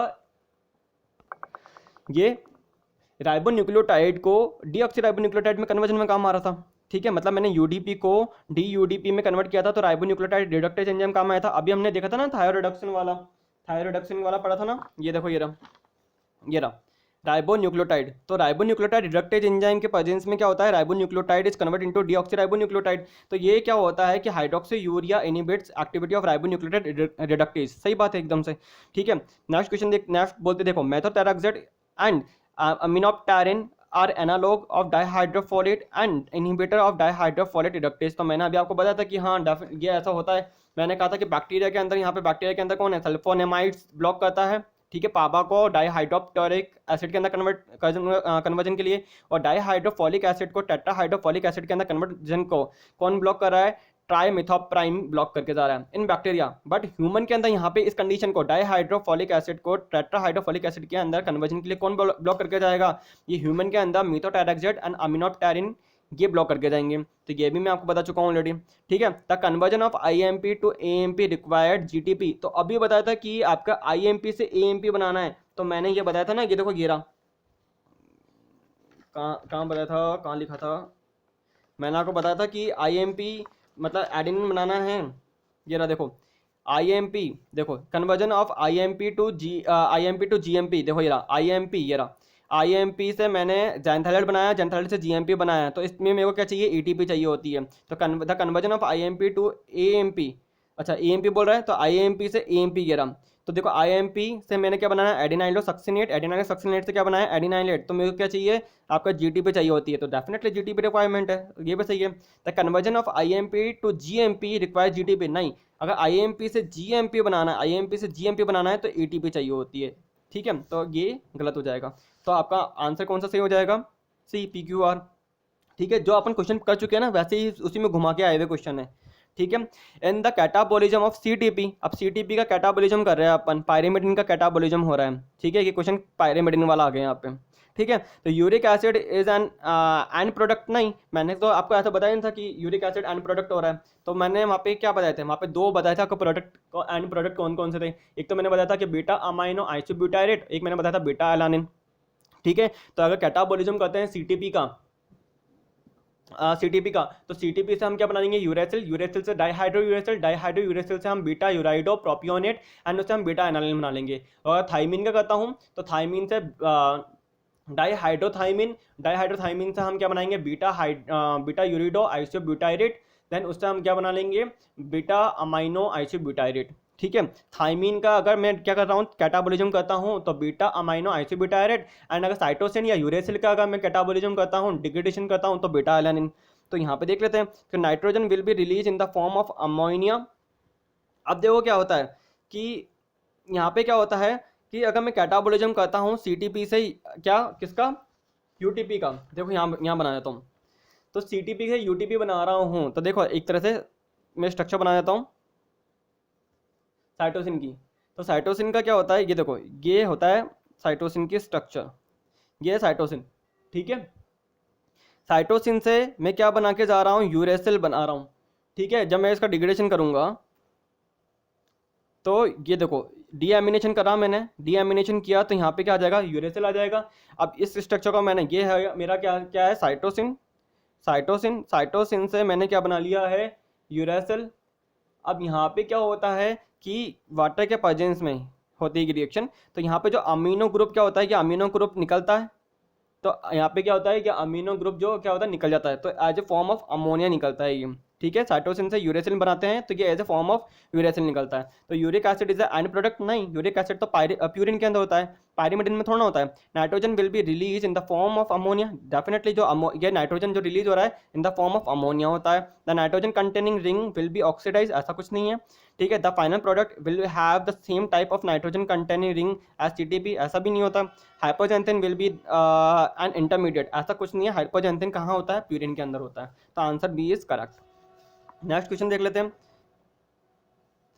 देखो नेक्स्ट क्वेश्चन क्या बोल के जा रहा है, purine nucleotide biosynthesis can be inhibited by which of the following, तो हमने देखा था कि प्यूरिन न्यूक्लियोटाइड बायोसिंथेसिस है, ठीक है। तो उसको हम कैसे इनहिबिट कर सकते हैं? तो हमने देखा था inhibited which of the following, तो ग्वानोसिन ट्राइफॉस्फेट जीटीपी करता है नहीं, यूएमपी करेगा नहीं, आईडीपी करेगा नहीं। तो मैंने बताया था कि जब उसको इनहिबिशन करने का काम होता है तो अपन ने देखा था कि ये रहा, देखो ये भी अपन कर चुके हैं, ये रहा कौन कौन है, एएमपी, जीएमपी एंड आईएमपी। तो यहाँ पे देखो एडेनोसिन मोनोफॉस्फेट एएमपी है, हाँ ये रहा एएमपी। तो ये रिएक्शन तो मैंने ऑलरेडी बता रखा है आपको। तो एएमपी ब्लॉक करेगी इस रिएक्शन को। क्या इसमें क्या होगा, PRPP can't able to convert into 5 phosphoribosylamine, ठीक है। क्यों? क्योंकि यहाँ पे जो एंजाइम होंगे उनको ब्लॉक कर दिया जाएगा। तो क्या होगा, कौन ब्लॉक करके जाता है? एएमपी इस रिएक्शन को ब्लॉक करके जाती है। यहाँ पे आईएमपी भी आ सकता है, यहाँ पे आईएमपी भी आ सकता है, बट डाइफॉस्फेट वाला कंडीशन मत लेना और पायरिमिडिन वाले कंपाउंड मत लेना। जैसे यहाँ पे पायरिमिडिन देती है ना, यूरेडिन।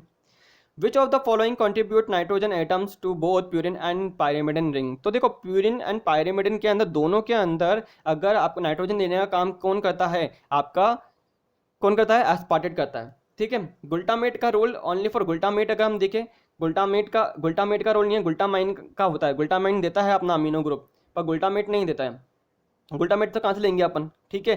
टेट्राहाइड्रोफोलेट तो कार्बन देगा, कार्बोमिल फॉस्फेट। अब कार्बोमिल फॉस्फेट अगर अपन देख रहे हैं तो कार्बोमिल फॉस्फेट हमें दोनों में पूछा है, तो प्यूरिन के अंदर कार्बोमिल फॉस्फेट का काम आता नहीं है। तो देखो मैंने अभी स्ट्रक्चर बनाई थी, ये स्ट्रक्चर बनाई थी ना, ये वाली। तो यहाँ पे अगर मैं एक स्ट्रक्चर और बना देता हूँ, सी C C N C N, तो यहाँ पे हमने देखा था कि ये एन सी, ये जो एन और सी होते हैं, ये एन और सी, ये एन सी कौन देता है? कार्बोमाइल फॉस्फेट्स आते हैं। एंड ये जो सी सी सी एन ये होता है, ये एस्पार्टेट्स आते हैं। तो यहाँ पे क्या होता है? एस्पार्टेट क्या होता है? प्यूरिन में भी अपना नाइट्रोजन देता है और पायरिमिडिन में भी अपना नाइट्रोजन देता है। एस्पार्टेट है, ये प्यूरिन में भी देगा, एस्पार्टेट पायरिमिडिन में देगा, ठीक है। क्वेश्चन क्या था कि आप कौन सा कंपाउंड है, ऐसा कौन सा है जो इनमें से कंपाउंड जो कंट्रीब्यूट करता है नाइट्रोजन एटम को प्यूरिन एंड पायरिमिडिन रिंग के अंदर? तो एस्पार्टेट दोनों में करेगा, ठीक है। डन है। नेक्स्ट क्वेश्चन की तरफ हम मूव करते हैं।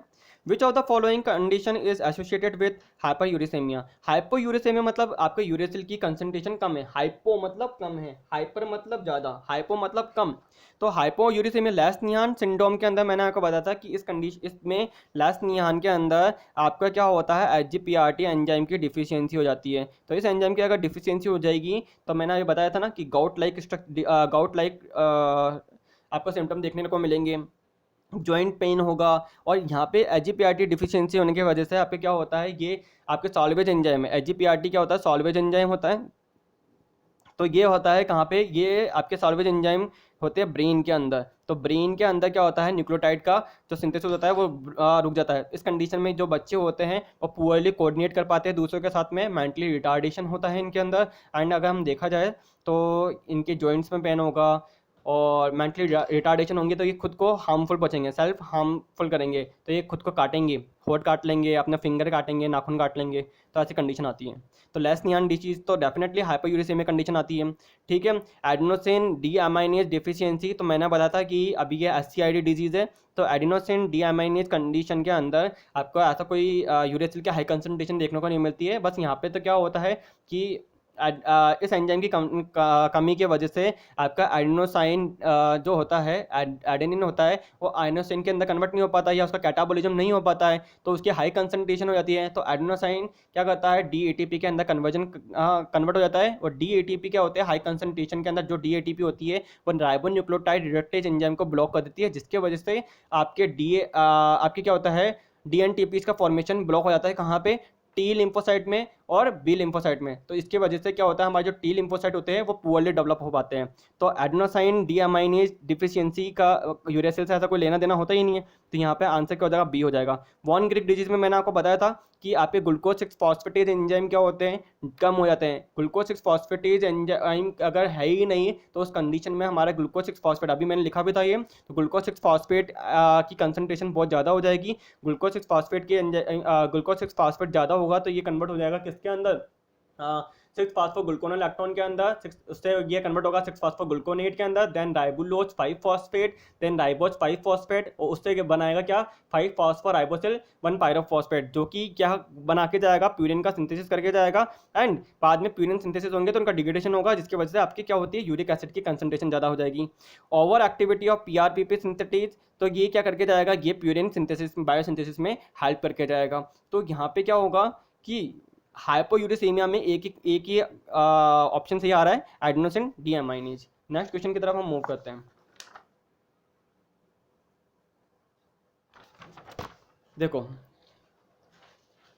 नेक्स्ट क्वेश्चन क्या बोल के जा रहा है, ए 4 year old present to a pediatric clinic with megaloblastic anemia and failure to thrive blood biochemistry reveals orotic aciduria। तो मैंने बोला था कि ओरोटिक है, जब हमने पायरिमिडिन पढ़ा था ना, तो पायरिमिडिन के अंदर हम देखा था कि पायरिमिडिन सिंथेसिस में orotate is convert into orotidylate, orotidylate is converted into uridylate, ठीक है। बट अगर मैं बोल कर जा रहा हूँ कि orotate is not convert into ओरोटिडाइलेट, अगर ओरोटेट की कंसंट्रेशन ज़्यादा हो जाएगी तो आपके क्या हो जाएगा, ओरोटिक एसिड की कंसंट्रेशन ज़्यादा है तो हम बोल सकते हैं कि ओरोटिक एसिड्यूरिया कंडीशन आ गई। तो enzyme measurement of the white blood cell reveal a deficiency of pyrimidine biosynthesis, देखो मैंने बोल ही दिया ना कि बायोसिंथेसिस नहीं हो पाएगा पायरिमिडिन का। And orotate phosphor ribose transferase, या हम बोल सकते हैं ओरोटेट फास्फोराइबोसिल ट्रांसफरेज, यहाँ पे राइबोसिल लिख सकते हैं अपन, राइबोसिल transferase. and abnormal high activity of the enzyme aspartate transcarbamylase, which of the following treatment will reverse all symptom। अब देखो इसने बोला है कि अगर आपके पायरिमिडिन की आपके पायरिमिडिन का बायोसिंथेसिस नहीं हो पा रहा है, ओरोटिक एसिड है, ओरोटिक एसिड, मैंने जब आपको पायरिमिडिन पढ़ाया था तो मैंने आपको बताया था कि यहाँ पे क्या होता है कि सबसे पहले हमने क्या देखा था कि इसके अंदर बाइकार्बोनेट आयन HCO3 प्लस में यहाँ पे हमने देखा था क्या, गुल्टामाइन, ये क्या बना के जाए थे हमारे, ये हमारे को बना के जाए थे कार्बोमिल, ये एक तरह से बाइकार्बोनेट आयन, और ये बना के जाए थे कार्बोमिल फॉस्फेट। एंड इससे हम क्या बना के जाए थे, ये कार्बोमिल एस्पार्टेट, ठीक है, कार्बोमिल फॉस्फेट। देन उससे क्या बना के जाए थे हम, कार्बोमिल एस्पार्टेट, और कार्बोमिल एस्पार्टेट से हम क्या बना के जाए थे, डाईहाइड्रो ओरोटेट डाईहाइड्रो ओरोटेट से हम क्या बना के जाए थे, ओरोटेट, और ओरोटेट से हम क्या बना के जाए थे, ओरोटेट से हम बना के आए थे ओरोटिडाइलेट से हम क्या बनाए थे, यूरिडाइलेट। अब देखो क्या हो रहा है कि ओरोटेट से ओरोटिडाइलेट जब हम बनाते हैं तो यहाँ पे क्या चाहिए होता है, एंजाइम चाहिए होता है आपका क्या, ओरोटेट फास्फो, मैं लिख देता हूँ, ओरोटेट फॉस्फो राइबोसिल ट्रांसफरेज। अब मैं बोल के जा रहा हूँ कि अगर ये रिएक्शन हो ही नहीं पाया तो पायरिमिडिन यूरिडाइलेट मतलब यूएमपी का फॉर्मेशन नहीं हो पाएगा। यूएमपी का फॉर्मेशन नहीं हो पाया तो यहाँ पे क्या होगा, ओरोटेट मतलब ओरोटिक एसिड की कंसंट्रेशन, ओरोटिक एसिड की कंसंट्रेशन ज़्यादा हो जाएगी, तो हम बोल सकते हैं कि यहाँ पे ओरोटिक एसिड यूरिया, एसिड है तो एसिड यूरिया। तो यहाँ पे ये बोल रहे हैं ए 4 year ओल्ड, 4 साल का बच्चा है, present to a pediatric clinic with megaloblastic anemia है and failure to thrive, blood biochemistry reveal, हमने उसकी ब्लड बायोकेमिस्ट्री रिवील करी है तो वहाँ पे हमको दिख रहा है कि ओरोटिक एसिड यूरिया है। तो एंजाइम मेजरमेंट किया है हमने वाइट ब्लड सेल के अंदर, रिवील डेफिशिएंसी हो रही है वहाँ पे, काय की डेफिशिएंसी है, pyrimidine biosynthesis enzyme, orotate फास्फोराइबोसिल transferase, मतलब यहाँ पे इस एंजाइम की डिफिशियंसी है। ब्लड का हमने क्या करा, मेजरमेंट किया तो वहाँ पे ओरोटिक एसिड यूरिया कंडीशन आ रही है, तो हमने देखा यहाँ पे क्या क्या नहीं है, यहाँ पे ओरोटेट फास्फोराइबोसिल ट्रांसफरेज एंजाइम नहीं है।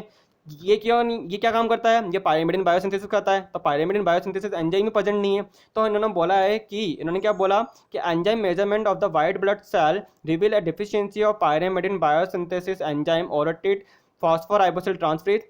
यहाँ तक मैंने पूरा समझा दिया। देन बोला abnormally high activity of enzyme aspartate transcarbamylase. तो एस्पार्टेट ट्रांसकार्बोमाइलेज की अगर हाई एक्टिविटी है तो एस्पार्टेट ट्रांसकार्बोमाइलेज क्या करता है, ये क्या करता है, कार्बोनिल फॉस्फेट को, इसको मैंने बताया था कि एटीकेस एंजाइम बोलते हैं, एस्पार्टेट ट्रांसकार्बोमाइलेज एटीकेस। तो ये कार्बोमाइल फॉस्फेट को कार्बोमाइल एस्पार्टेट के अंदर कन्वर्जन को बढ़ाएगा। अगर कार्बोमाइल एस्पार्टेट ज़्यादा है, ठीक है, तो वो डाईहाइड्रो ओरेटेट के अंदर कन्वर्ट होगा, और डाईहाइड्रो ओरेटेट कन्वर्ट हो जाएगा किसके अंदर, ओरेट के अंदर।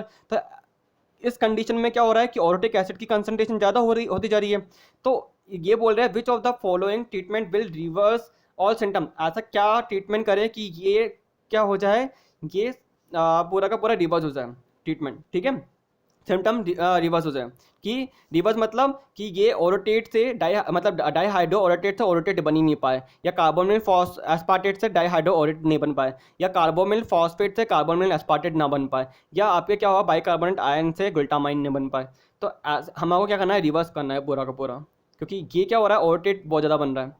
अगर ओरोटेट से ओरोटेट डायलेट बन जाए, इससे यूरिक डायलेट बन जाए तो कोई दिक्कत नहीं है, बट बन नहीं पा रहा है। पायरिमिडिन बायोसिंथेसिस जो एंजाइम है ओरोटेट फॉस्फोराइबोसिल ट्रांसफरेज, ये ब्लॉक बैठा हुआ है, ये है ही नहीं, ठीक है। अब देखो क्या है, तो ऐसे क्या ट्रीटमेंट करें, blood transfusion, dietary supplement of PRPP. तो देखो डाइटरी सप्लीमेंट ऑफ पीआरपीपी ले भी लोगे तो उसका भी कोई फ़ायदा नहीं है। क्यों, क्योंकि ये पीआरपीपी या फॉस्फोराइबोसिल 1 पायरोफॉस्फेट है। तो अगर आप ले भी रहे हो तो यहाँ पे अगर मैं बोल रहा हूँ कि चलो ठीक है मैं पीआरपीपी दे देता हूँ, पीआरपीपी तो दे दूंगा, पर यहाँ पे एंजाइम भी तो चाहिए, सब्सट्रेट लो, चलो ठीक है ये सब्सट्रेट हो गया ओरोटेट, ये मैंने पीआरपीपी दे दिया, पर इन दोनों को कंडेंस करने के लिए, इन दोनों को मिलाने के लिए मुझे क्या चाहिए, मुझे भैया ओरोटेट फॉस्फोराइबोसिल ट्रांसफरेज एंजाइम चाहिए। अब एंजाइम ही नहीं है तो रिएक्शन को कैटेलाइज कौन करा के जाएगा, रिएक्शन को कैसे काम करवाएंगे हम। तो ठीक है, तो ये आंसर तो वैसे ही नहीं हो सकता, ओरल थायमिडिन ओरल यूरिडिन ऐसा कुछ करते ही नहीं है, तो ब्लड ट्रांसफ्यूजन करते हैं। तो व्हाट इज ब्लड ट्रांसफ्यूजन, अब ये इस पर आता क्वेश्चन। तो ये देखो ब्लड ट्रांसफ्यूजन में क्या करते हैं, हम रिप्लेस करते हैं ब्लड को, that is lost through surgery. मतलब जो ब्लड आपका सर्जरी के टाइम पे क्या हो गया है, लॉस्ट हुआ है, या इंजरी के टाइम पे लॉस्ट हुआ है, हम क्या करते हैं एक तरह से ब्लड ट्रांसफ्यूजन में ब्लड को रिप्लेस कर देते हैं, ठीक है। तो मैं इसके बारे में थोड़ा लिख देता हूँ। देखो क्या होता है blood transfusion, blood transfusion replace blood that is lost through surgery or injury। मतलब blood transfusion replace blood that is lost through surgery और इंजरी। और फिर क्या करेंगे हम इसको, provided if your body is not making blood properly. मतलब हम कोई सर्जरी कर रहे हैं तो उस टाइम पे क्या हो रहा है, आपको जो ब्लड लॉस हो रहा है, तो हम क्या करेंगे, ब्लड ट्रांसफ्यूजन कर देंगे।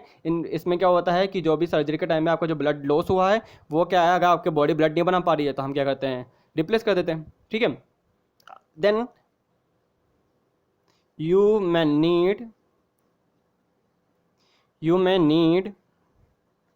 may need a blood transfusion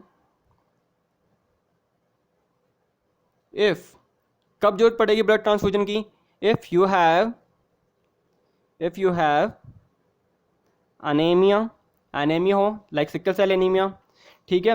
या मैं बोल सकता हूँ कि a bleeding disorder.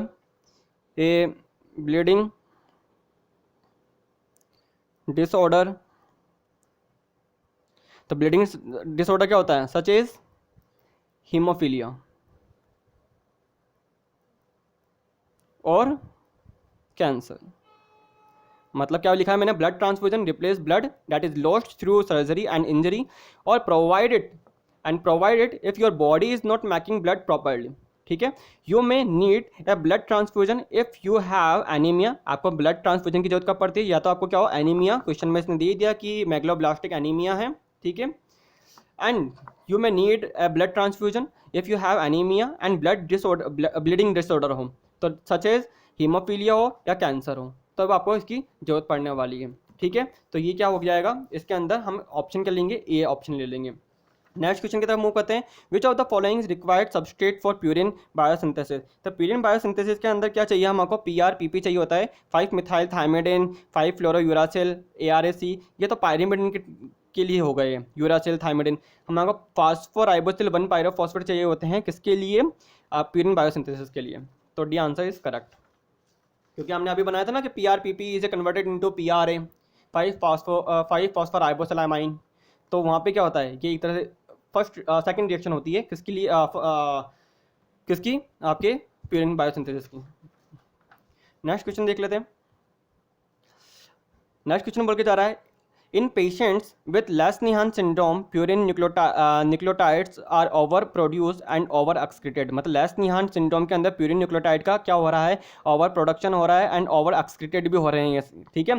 The hypoxanthine analog allopurinol which efficiently treat gout, मतलब यहाँ पे मैंने बताया था कि हाइपोजेंथिन एनालॉग होता है, स्ट्रक्चर एनालॉग होता है एलोपिरिनोल, ये एक ड्रग है जो कि इफेक्टिवली ट्रीट करता है गाउट के लिए। ये यूरिक एसिड के सिंथेसिस को ब्लॉक करती है, कैसे करती है, क्योंकि ये क्या करते हैं, जो हाइपोजेंथिन से हम क्या बनाते हैं, जैंथिन, और जैंथिन से जब यूरिक एसिड बनाते हैं, तो मैंने आपको बताया था कि यहाँ पे एंजाइम चाहिए होता है क्या, जैंथिन ऑक्सीडेज, मैंने आपको बताया था जैंथिन ऑक्सीडेज, मैंने लिखा भी था, ये देखो हाइपोजेंथिन से जैंथिन, जैंथिन से यूरिक एसिड बना रहे हैं, तो प्यूरिन का जब डिग्रेडेशन कर रहे हैं, तो हमारे यहाँ पे एक एंजाइम होता है जैंथिन ऑक्सीडेज, तो ठीक है। तो जैंथिन ऑक्सीडेज जो एंजाइम होता है, जैंथिन ऑक्सीडेज जो एंजाइम होता है, इनको ब्लॉक करने का काम होता है एलोप्यूरिनोल का, ठीक है। इसके साथ में एलोप्यूरिनोल ये हाइपोजेंथिन को जैंथिन में और जैंथिन को यूरिक एसिड में ब्लॉक कर सकती है। कैसे ब्लॉक करेगी, एलोप्यूरिनोल खुद क्या करता है, एज ए सबस्ट्रेट काम करता है, इस एंजाइम के साथ में रिएक्शन करेगा और ये कन्वर्ट हो जाएगा किसके अंदर, ऑक्सीप्यूरिनोल के अंदर, ऑक्सीप्यूरिनोल के अंदर, या एलोजैंथिन के अंदर, या मैंने लिखा था एलोजैंथिन के अंदर, ठीक है। ये मैं आपको पढ़ा चुका हूँ। तो ये इसका काम है, विच इफेक्ट कैसे ट्रीट कर रही है, ठीक है। देन इन्होंने बोला है कि which effectively treat gout has no effect on severe neurological symptom of Lesch Nyhan patient because it does not, क्योंकि क्या होता है, ये आपके यूरिक एसिड की कंसंट्रेशन को तो ब्लॉक कर सकती है, बट ये प्यूरिन सिंथेसिस को ब्लॉक नहीं करती। आपके जो एलोपिरिनोल है, एलोपिरिनोल आपका एक तरह से क्या होता है, एलोपिरिनोल की वजह से हम क्या कर रहे हैं, मैंने आपको बताया कि एलोपिरिनोल से हम क्या करते हैं, हाइपोजेंथिन को जैंथिन में और जैंथिन को यूरिक एसिड में कन्वर्जन से रोक सकते हैं। बट हम यहाँ पे क्या हो रहा है कि लेस्निहान डिजीज के अंदर हमने अभी क्या बताया था मैंने आपको कि एचजीपीआरटी एंजाइम की डिफिशियंसी हो जाती है। तो एचजीपीआरटी एंजाइम क्या होता है, सॉल्वेज एंजाइम होता है। तो सॉल्वेज एंजाइम की डिफिशियंसी हो जाएगी, तो उस कंडीशन में क्या होगा, प्यूरिन का सिंथेसिस कैसे स्टार्ट हो जाएगा, डे नेवो सिंथेसिस स्टार्ट हो जाएगा। तो उस कंडीशन में क्या होता है कि आपका क्या होगा, प्यूरिन बनता भी रहेगा और प्यूरिन बन रहा है तो वो डिग्रेड भी होता रहेगा। तो उस कंडीशन में क्या होगा, प्यूरिन के आपके डिग्रेडेशन को तो रोक देगी है, पर प्यूरिन सिंथेसिस को रोक नहीं पाएगी। तो यहाँ पे इन्होंने बोला है कि आपका क्या the hypoxanthine analog allopurinol which effectively treat gout has no effect the severe neurological symptom of Lesch Nyhan patient because it does not decrease de novo purine synthesis, क्योंकि यहाँ पे क्या है, डिक्रीज करेगी, इसका डिग्रेडेशन तो डिक्रीज कर देगी, यूरिक एसिड नहीं बनने देगी, बट इसका सिंथेसिस तो कंटिन्यू रहेगा। इसके एलोपिरिनोल प्यूरिन सिंथेसिस को ब्लॉक नहीं कर सकती, बस इसके डिग्रेडेशन को ब्लॉक कर सकती है, यूरिक एसिड नहीं बनने देगी ये। तो decrease de novo purine synthesis, ठीक है। या हम बोल सकते हैं डिक्रीज देना है वो पायरिमिडिन, नहीं पायरिमिडिन का ऐसा कुछ है ही नहीं, डिक्रीज यूरेट नहीं, इंक्रीज पीआरपीपी लेवल, तो हम बोल सकते हैं कि इट डज नॉट डिक्रीज देने वो प्यूरिन सिंथेसिस तो होगा ही होगा। Which of the following is an analog of hypoxanthine, तो मैंने बता दिया एलोपिरिनोल।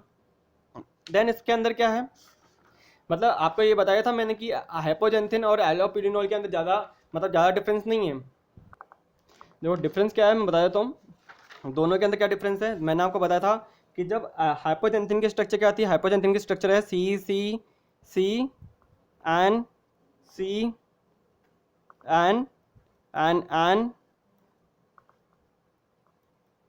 ये तो मेरी स्ट्रक्चर हो गई किसकी, ये मेरी स्ट्रक्चर हो गई हाइपोजेंथिन की, किसकी है, हाइपोजेंथिन की, ठीक है। अब यहाँ पे देखो मैंने बताया था कि 1 है, मैंने क्या बताया था, ये 1 है, ये 2 3 4, 1 2 3 4 5 6 7 8 9। अब यहाँ पे जो कन्वर्जन होता है ना 7 और 8 इनके अंदर इंटरचेंज हो जाता है, बस इतना सही है। मतलब क्या है, देखो सी डबल बॉन्ड ओ, सी सी एन सी एन। अब यहाँ पे क्या होगा, देखो ये सी कार्बन यहाँ पर आ गया है, कार्बन यहाँ पर आ गया है, लो बस इतना सा चेंज हो गया है। तो ये कन्वर्ट हो गया किसके अंदर, एलो प्यूरिनॉल के अंदर, बस इतना सा चेंजेज है, इतना सा चेंजेज है बस देखो। तो ये क्या हो गया, एक तरह से स्ट्रक्चर इतना से चेंज है, तो इसको हमने बोला स्ट्रक्चर एनालॉग है ये बोला है यहाँ पे देखो कि which of the following is an analog of hypoxanthine. Analog of hypoxanthine देखो क्या होना है आपका, एलोपिडिनॉल, इतना सा चेंज है और कुछ नहीं है। डन है। नेक्स्ट क्वेश्चन देखो, a pentose with 5 phosphate group and 2 prime OH group and 1 pyrimidine group. मतलब क्या है, एक पेंटोज है, 5 प्राइम पर फॉस्फेट है, 2 प्राइम पर OH है। तो देखो बना लेते हैं अपन, क्या बोल के जा रहे हैं देखो, इन्होंने क्या बोला है कि एक पेंटोज शुगर बनानी है, ये लो ये मैंने पेंटोज शुगर बना ली। इन्होंने बोला है कि इसके ऊपर ये देखो यहाँ पे H है, H है, इन्होंने बोला है कि 5 प्राइम पे फॉस्फेट है, तो यहाँ पे CH2OPO, ये लो ये मैंने फॉस्फेट दे दिया। इसने बोला है कि 1 प्राइम पे पायरिमिडिन है, तो 1 प्राइम पे पायरिमिडिन, तो ये लो 1 प्राइम पे पायरिमिडिन मैंने ये लो बना दिया मैंने, ये लो ठीक है। और इसने 2 प्राइम पे OH लिखा है, यहाँ पे भी OH लिखा है, तो ये एक तरह से क्या बनाया मैंने, यूरिडिन बना दिया, UM पे बना दिया मैंने, यूरिडाइलेट बना दिया। तो इन्होंने बोला a pentose with the 5 prime phosphate group, a 2 prime OH group and 1 prime pyrimidine group, describe which of the following structure. तो ये बनाएगा तो पायरिमिडिन ही, तो देखो क्या है, गानोसिन प्यूरिन हो गया, एडेनोसिन प्यूरिन हो गया, तो ये तो बना नहीं सकता। साइटोसिन बनाना है तो यहाँ पे कुछ नहीं करना है, यहाँ पे एक हल्का सा यहाँ पे O हटा के NH2 लिख देना है मुझे, बस O हटा के NH2 लिख दूंगा, तो ये मेरा बन जाएगा क्या, ये O हटा के NH2 लिखते ही साइटेडाइलेट CMP हो जाएगा। तो answer B is correct. Easy है, इतना हार्ड नहीं है, बस आपको क्या करना था, इसको पुट अप करना था। 5 प्राइम फॉस्फेट शुगर में 5 प्राइम फॉस्फेट लिख दो, 2 प्राइम OH मैंने 2 प्राइम OH लिख दिया, 1 प्राइम में पायरिमिडिन है, मैंने कोई सा भी पायरिमिडिन बना के दे दिया। तो क्या बनाया, साइटेडाइलेट भी हो सकता है, यूरिडाइलेट भी हो सकता है, ठीक है। सी मतलब यही तो, ये तो क्या हो गया, CMP हो गया ना, ठीक है। तो साइटेडाइलेट एंड यूरिडाइलेट कुछ भी हो सकता है। नेक्स्ट क्वेश्चन की तरफ मूव करते हैं अपन। क्वेश्चन तो बहुत सारे बचे अभी।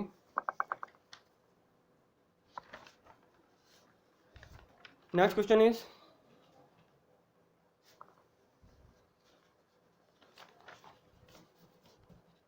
देखो नेक्स्ट क्वेश्चन क्या बोल के जा रहा है, a child is noted to have recurrent respiratory infections that necessitate hospitalise.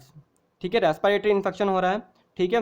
His lab test demonstrate a decrease in T cell and B cell. मतलब मैंने बोल दिया T लिम्फोसाइड या B लिम्फोसाइड के अंदर क्या हो गया, डिक्रीज हो रहा है। तो मैंने बोला था ना आपको, एडेनोसाइन डीएमाइनेज एंजाइम की डिफिशियंसी होगी, तो severe combined immuno deficiency disease हो जाएगी, SCID हो जाएगी। तो इन्होंने बोला है कि demonstrate a decrease in T cell, B cell, natural killer cell and decrease antibodies. He is found to have severe combined immunodeficiency.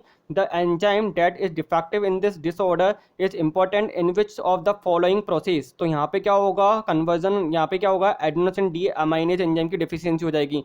तो यहाँ पे क्या हो रहा है कि एडेनोसिन डी अमाइनेज एंजाइम की कमी से adenosine can't able to convert into inosine. तो ये कहाँ होता है, तो यहाँ पे क्या हो रहा है, इन्होंने बोला था एंजाइम एडेनोसाइन डी अमाइनेज जो एंजाइम है that is defective in the disorder is important in which of the following process. तो conversion of adenosine to inosine, क्योंकि एडेनोसिन का अगर मैं डीएमिनेशन करता हूँ, एडेनोसाइन का अगर मैं डीएमिनेशन करता हूँ, देखो तो ये मेरा अमीनो ग्रुप है NH2, ठीक है, और ये मेरी शुगर हो गई, और ये मेरा CH2OPO, ठीक है। यहाँ पे अगर मैं यहाँ पे OH, अब देखो अगर मैं इसका डीएमिनेशन कर दूँ तो अमीनो ग्रुप हटाना पड़ेगा मुझे। अमीनो ग्रुप अगर मैं हटाता हूँ इसका, तो देखो ये क्या बना के जा रहा है, ये लो यहाँ पे ऑक्सीजन आ जाएगा, और ये देखो OH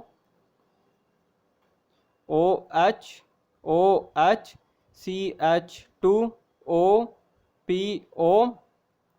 तो ये मैंने बना दिया है क्या, ये मैंने बना दिया है, ये था AMP और ये मेरा है IMP। ठीक है, तो यहाँ पे क्या होगा, यहाँ पे एंजाइम अगर होता है कौन सा, एडिनोसाइन डीअमाइनेज, तो यहाँ पे जो conversion of AMP to IMP, ठीक है, तो ये वाली रिएक्शन क्या हो जाएगी, क्या होगी, अगर नहीं होती है क्या एंजाइम, अगर अगर इस एंजाइम की डिफिशियंसी है तो AMP होगा ना, ये कन्वर्ट, और यहाँ पे हमें बोल सकता हूँ ये कन्वर्ट होगा DATP के अंदर। DATP के अंदर अगर कन्वर्ट हो रहा है तो ये high concentration of DATP block कर देगी क्या, अदर डीऑक्सी राइबोन्यूक्लियोटाइड के फॉर्मेशन को।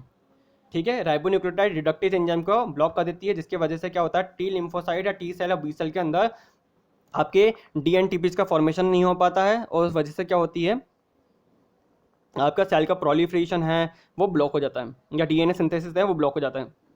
तो पोअरली डेवलप होते हैं आपके, या डेवलप नहीं हो पाते टी सेल और बी सेल। तो यहाँ पे क्या हो जाएगा, ये answer is correct, conversion of adenosine to inosine. ठीक है, नेक्स्ट क्वेश्चन की तरफ हम मूव करते हैं। ए 7-year-old boy suffer from mental retardation and self mutilation। Self mutilation मतलब खुद को नुकसान पहुंचाएगा ये बंदा, मतलब खुद को बाइटिंग कर लेगा, खुद को ये नाखून खाना, इतनी गंदे तरह से खाना कि ये नाखून निकाल लेगा, एक तरह से ब्लड निकलने लग जाएगा। ठीक है, इससे पहले वाला लेक्चर उस पर ही था। ठीक है, देख सकते हो आप। ठीक है, self mutilation and has a increase level of serum uric acid, मतलब यूरिक एसिड की कंसंट्रेशन हाई है, तो हम बोल सकते हैं लेस्नियान डिजीज है। और क्या है, एजीपीआरटी एंजाइम की क्या है, डिफिशियंसी है। These symptoms are characteristics of Lesch Nyhan syndrome which is due to the defective of de novo synthesis of pyrimidine. Pyrimidine नहीं है, प्यूरिन हो सकता है। Xanthine oxidase, AGPRT, hypoxanthine guanine phosphoribosyl transferase and formin transferase. तो answer क्या था, इतने देर अपन लेस्नियान के बारे में पढ़ चुके हैं। तो आपका क्या होगा, एजीपीआरटी एंजाइम की डिफिशियंसी होने की वजह से, उसके अंदर डिफेक्ट होने की वजह से, ठीक है, क्या हो जाएगा, लेस्नियन सिंड्रोम हो जाएगा। ठीक है, ये जीन कहाँ प्रेजेंट होती है, एक्स क्रोमोसोम पे होती है। क्या है जेनेटिक डिसऑर्डर, क्या होगा, एक्स लिंक्ड रिसेसिव डिसऑर्डर है। ठीक है, नेक्स्ट क्वेश्चन की तरफ मूव करते हैं। ठीक है, नेक्स्ट क्वेश्चन क्या है, देखो नेक्स्ट क्वेश्चन बोल के जा रहा है, ए 56-year-old diabetic with and stage renal disease receive a kidney transplant from his son. His nephrologist is concerned from the possibility of transplant rejections and puts the patient on mycophenolic acid that inhibit which of the following enzyme in the synthesis of nucleotide। ठीक है, अब देखो क्या है, अगर एक diabetic patient है, ठीक है, 56 ईयर डायबिटिक पेशेंट है with and stage renal disease, वो रिसीव कर रहा है, किडनी ट्रांसप्लांटेशन करा रहा है फ्रॉम हिज सन से। ठीक है, तो अगर आप भी जब भी किडनी ट्रांसप्लांटेशन कराते हो तो आप क्या करते हो, चेक करते हो कि आपकी बॉडी कितने % इस ऑर्गन को एक्सेप्ट कर पाएगी, या बॉडी आपको एक्सेप्ट कर भी पाएगी या नहीं कर पाएगी।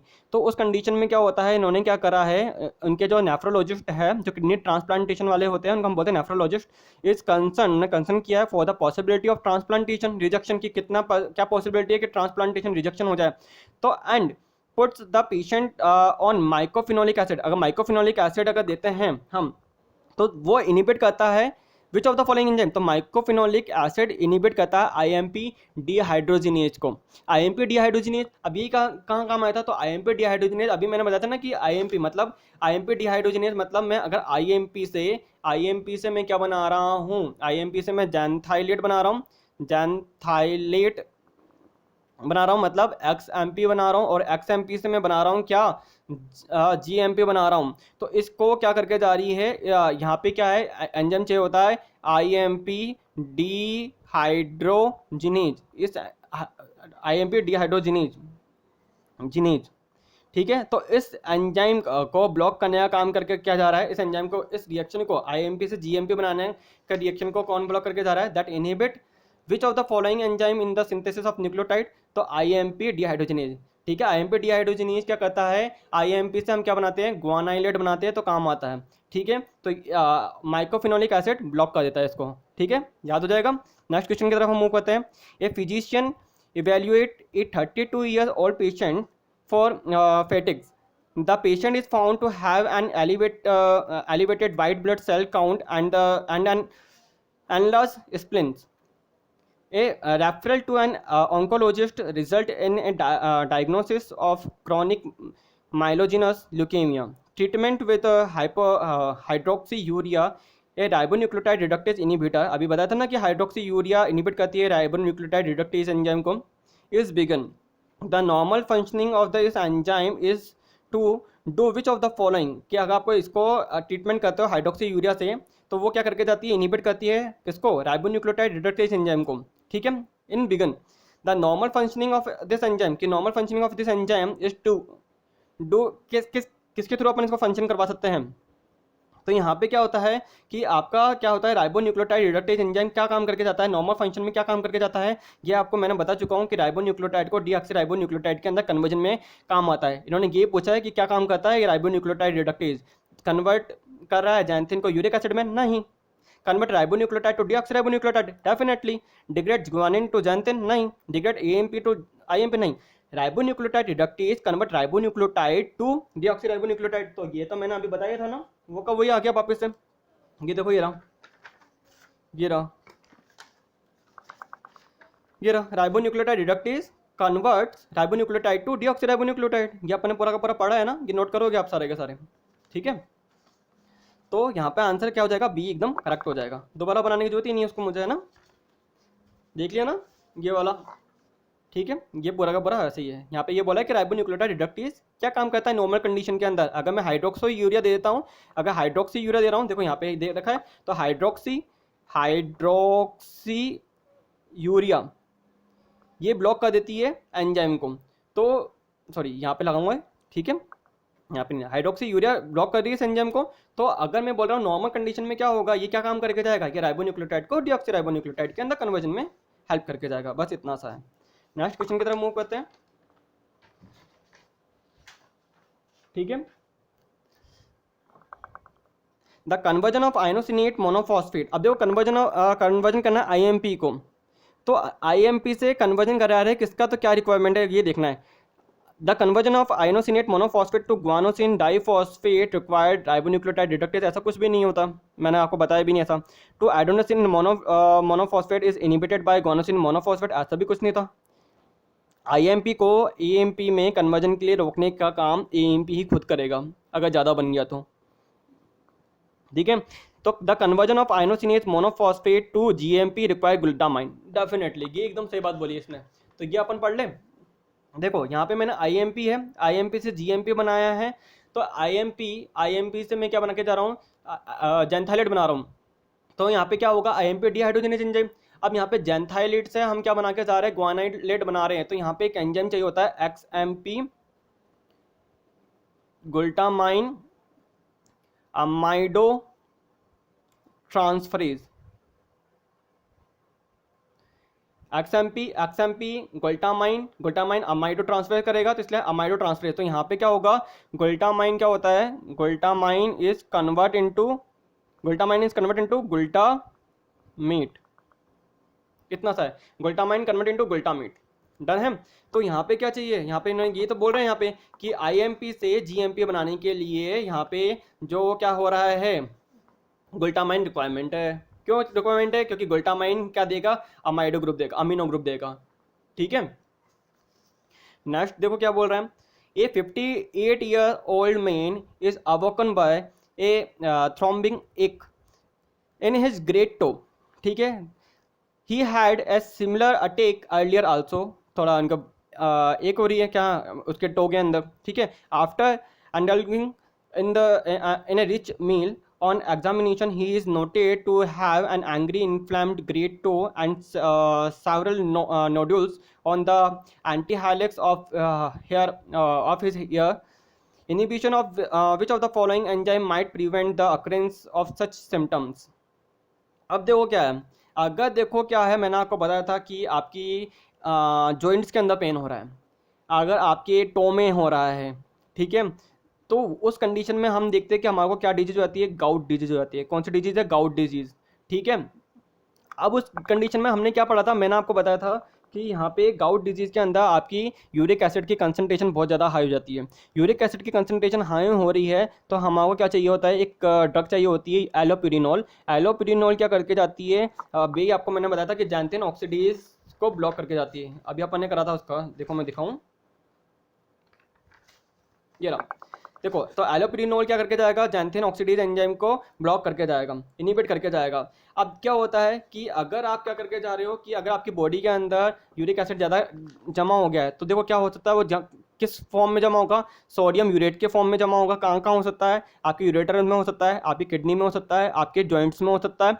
तो उस कंडीशन में क्या होगा, आपके या तो बोल सकते हैं कि एथन टाइप में बन जाती है ना, वो भी बन सकती है, ठीक है। आपके पेन हो सकता है। तो उस कंडीशन में क्या करना है, तो इन्होंने बोला है कि inhibition of the following enzyme might prevent the occurrence. मतलब अगर आप क्या कर सकते हो कि जैंथिन ऑक्सीडेज को अगर ब्लॉक कर दो तो यूरिक एसिड का फॉर्मेशन नहीं होगा, यूरिक एसिड का फॉर्मेशन नहीं होगा तो ये पूरी की पूरी डिजीज नहीं होगी। तो यहाँ पे क्या है, हमको बस इतना से देखना है कि क्या प्रिवेंट करें, क्या एंजाइम को बंद करें, इनिबिट करें। तो जैंथिन ऑक्साइडेज को किसके लक्षण दिखा दिए इन्होंने, गाउट डिजीज़ के लक्षण दिखा दिए। गाउट डिजीज़ में क्या होता है, जो कई बार जो गठिया रोग में है, जैसे गठिया रोग क्या होता है कि बहुत कभी कभी है ना, बहुत गंदा पेन होता है और सडन अटैक पड़ता है, इतना गंदा दर्द होता है कि चला भी नहीं जाता है।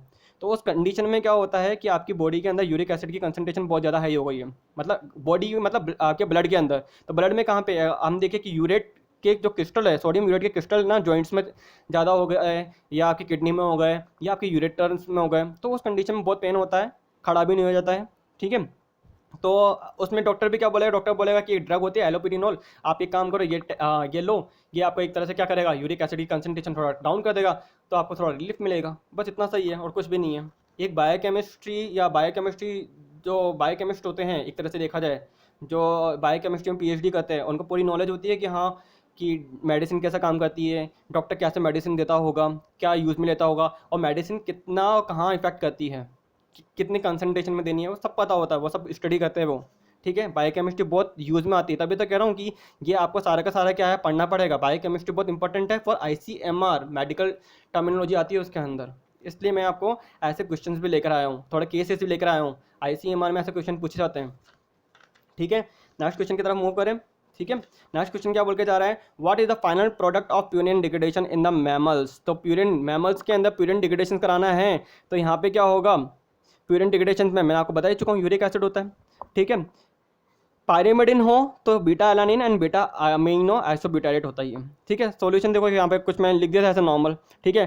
Purine nucleotides are sequentially degraded from the inosine to hypoxanthine and guanine and finally to the uric acid which is excreted with the urine in the human being, while in some other animal it is further degraded to urea and ammonia। तो ये तो normal मैं आपको बता ही चुका हूँ बोल के, ठीक है। क्योंकि ये मेरे को क्या है, क्वेश्चन आके सबमिट कराने हैं, जहाँ मैं काम करता हूँ मेरे को सबमिट कराने होंगे ये, ठीक है।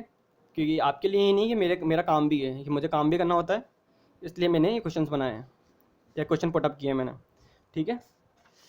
अब देखो, name the deficiency in which T and B lymphocytes do not develop properly. तो बता दिया था SCID, severe combined immuno deficiency syndrome is caused by the deficiency of adenosine deaminase, which leads to increase in the cellular concentration of DATP, high level of DATP reduce DNTPs in T lymphocytes। ये आपको मैं पूरा बता चुका हूँ, वो का वही है। नेक्स्ट क्वेश्चन की तरफ मूव करते हैं, देखो क्या बोल रहा है, which of the following disorder is cause due to the high serum level of urate. Urate के चक्कर में गठिया रोग हो जाता है, गाउट होता है, तो वही है, gout is cause due to the high amount of uric acid which is the amount of purine degradation.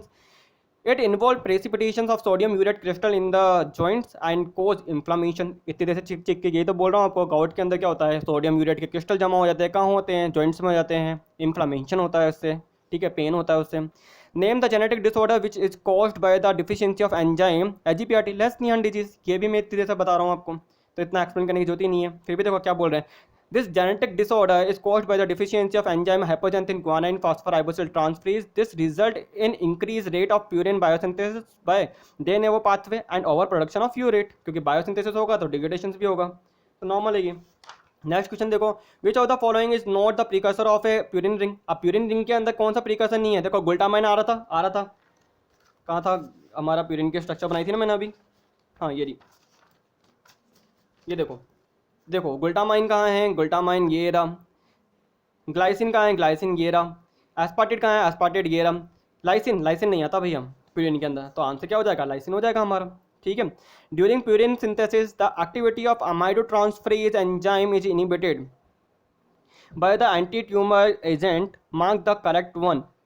तो यहाँ पे क्या है, देखो प्यूरिन सिंथेसिस कर रहे हैं तो activity of amido transferase enzyme को अगर इनिबिट करना है तो अमाइडो ट्रांसफरेज के लिए यहाँ पे टेट्राहाइड्रोफोलेट से हम जब डाईहाइड्रोफोलेट बनाते हैं और डाईहाइड्रोफोलेट को वापस से हम क्या करते हैं टेट्राहाइड्रोफोलेट के अंदर कन्वर्ट करते हैं, तो आपको क्या चाहिए होता है, डाईहाइड्रोफोलेट रिडक्टेज। तो उस एक्टिविटी को ब्लॉक करने का काम होता है मीथोटेरेक्सेट का, ठीक है, अमीनोप्टेरिन का। तो यहाँ पे ये दोनों तो आएंगे नहीं, तो क्या है बच्चा आपका एजासेरिन। तो एजासेरिन क्या होता है, azaserine is the structure analog of glutamine, मतलब ये क्या होती है, गुल्टामाइन की क्या स्ट्रक्चर एनालॉग होता है। और यहाँ पे क्या होता है आपके प्यूरिन बायोसिंथेसिस में अमाइडो ट्रांसफरेज एक्टिविटी जहाँ पे भी आ रही है वहाँ पे अमाइड ग्रुप ट्रांसफर करने का काम कौन करता है, गुल्टामाइन करता है। अब गुल्टामाइन का अगर स्ट्रक्चर एनालॉग होगा कौन, एजासेरिन, तो एजासेरिन क्या करेगा, प्यूरिन बायोसिंथेसिस को ब्लॉक कर देगा और वो क्या कर देगा, गुल्टामाइन को काम ही नहीं करने देगा। ठीक है, गुल्टामाइन is convert into गुल्टामेट with the help of amido transferase enzyme. ठीक है, वो गुल्टामाइन क्या करेगा, अपना अमाइनो ग्रुप दे देगा, अपना अमाइनो ग्रुप देगा और वो क्या करके जाएगा, अमाइनो ग्रुप प्यूरिन के सिंथेसिस में काम आएगा। ठीक है, तो अगर हम क्या करें, गुल्टामाइन को अमाइनो ग्रुप देने दे तो क्या होगा, प्यूरिन सिंथेसिस होगा, नहीं होगा। तो क्या होगा, एजासेरिन इस स्ट्रक्चर को ब्लॉक को ब्लॉक करता है, प्यूरिन बायोसिंथेसिस को ब्लॉक करता है। तो क्या होता है एजासेरिन, तो azaserine is the structure analog of glutamine and work as a anti tumor agent by preventing the activity of enzyme amidotransferase which is turn block purine synthesis। बहुत easy था। नेक्स्ट क्वेश्चन की तरफ move करते हैं। Allopurinol is an inhibitor of xanthine oxidase. Administrations of allopurinol to a patient with gout and normal HGPRT level would be expected to lead to all of the following except, मतलब ये बोला एलोपिरिनोल दे रहे हो, ये एक तरह से इनिबिटर होता है जैंथिन ऑक्सीडेज का। अगर आप एलोपिरिनोल दे रहे हो पेशेंट कौन से, गाउट वाले को, एंड नॉर्मल एचजीपीआरटी लेवल है, तो would be expected to lead to all of the following. तो उस कंडीशन में क्या होगा, आपका क्या हो रहा है कि डिक्रीज देने वो सिंथेसिस ऑफ आईएमपी, ऐसा कुछ भी मैंने आपको बताया नहीं है। डिक्रीज यूरेट ऑफ यूरिन, ऐसा भी मैंने आपको बताया नहीं है। देखो इन्होंने बोला कि allopurinol is a inhibitor of xanthine oxidase, ये आपको बता चुका हूँ। एडमिनिस्ट्रेशन किया आपने एलोपिरिनोल का पेशेंट को विद गाउट है एंड नॉर्मल एचजीपीआरटी लेवल है, तो would be expected to lead to all of the following. तो वहाँ पे क्या होगा कि उस कंडीशन में क्या है, नॉर्मल एचजीपीआरटी है तो इंक्रीज लेवल ऑफ पीआरपीपी। ठीक है, गाउट है तो आपको गाउट एक तरह से क्या करेगी, आपका यूरिक एसिड फॉर्मेशन तो नहीं होने देगी, बट एक तरह से आपका पीआरपीपी फॉर्मेशन तो होगा, बायोसिंथेसिस हो सकता है, डिग्रेडेशन को रोक देगी बस वो। ठीक है, and increase the hypoxanthine in the blood, नहीं, तो सी answer is correct. Which statement best describe xanthine, तो जेंथिन को कौन डिस्क्राइब करा है, it is a direct precursor of guanine, it is covalently bind to allopurinol. ठीक है, मतलब डायरेक्टली प्रीकर्सर ऑफ गुआनाइन। ठीक है, जैंथिन गुआनाइन का प्रीकर्सर थोड़ा है।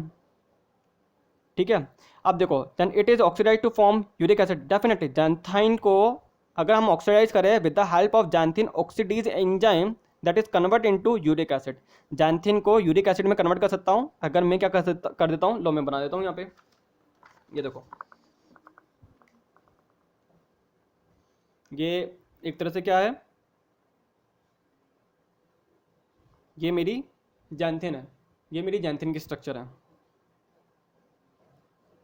ठीक है, जैंथिन को अगर मैं ऑक्सीडाइज कर देता हूँ तो ये कन्वर्ट हो जाएगा किसके अंदर, with the help of xanthine oxidase enzyme,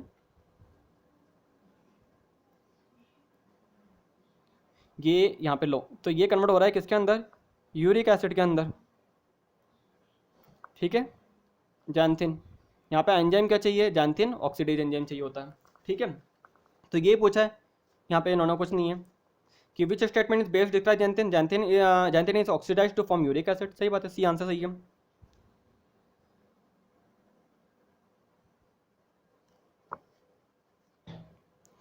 next question के देखो क्या है, methylated heterocyclic based of plant include all except, मतलब मिथाइलेटेड हेट्रोसाइक्लिक जो बेसिस होते हैं इन प्लांट, तो वहाँ प्लांट के अंदर देखो मिथाइलेटेड हेट्रोसाइक्लिक जो प्लांट के अंदर होते हैं, ठीक है, वो क्या होते हैं, देखो एक तरह से जैंथिन डेरिवेटिव होते हैं। Methylated cycles of plant include the xanthine derivative, तो जैंथिन डेरिवेटिव कौन से हैं, तो कैफीन किस में होता है, कॉफ़ी के अंदर होता है, प्लांट है, थियोफाइलिन टी के अंदर होता है, और theobromine in cocoa.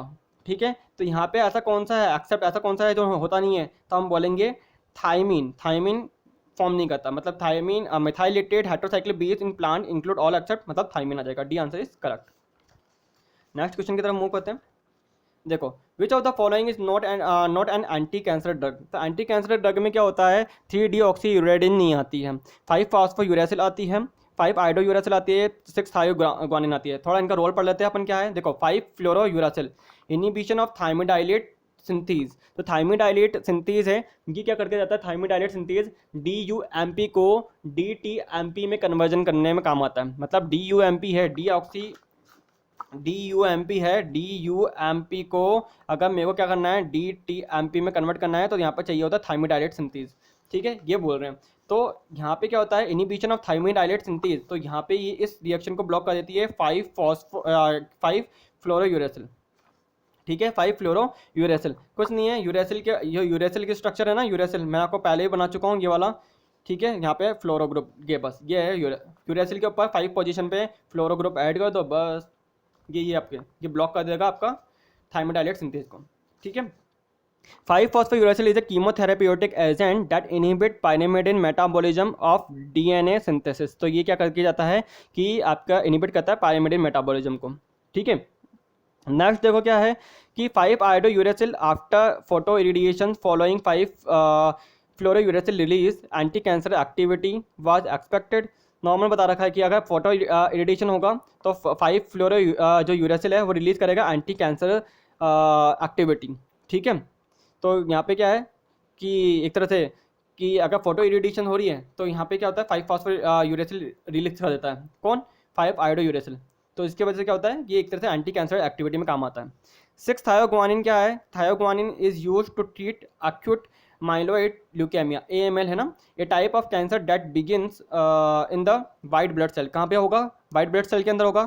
थायोग्वानिन is in a class of medications known as purine analog. ठीक है, थायोग्वानिन क्या होता है, एक तरह से ये थायोग्वानिन एक तरह से प्यूरिन एनालॉग है ये।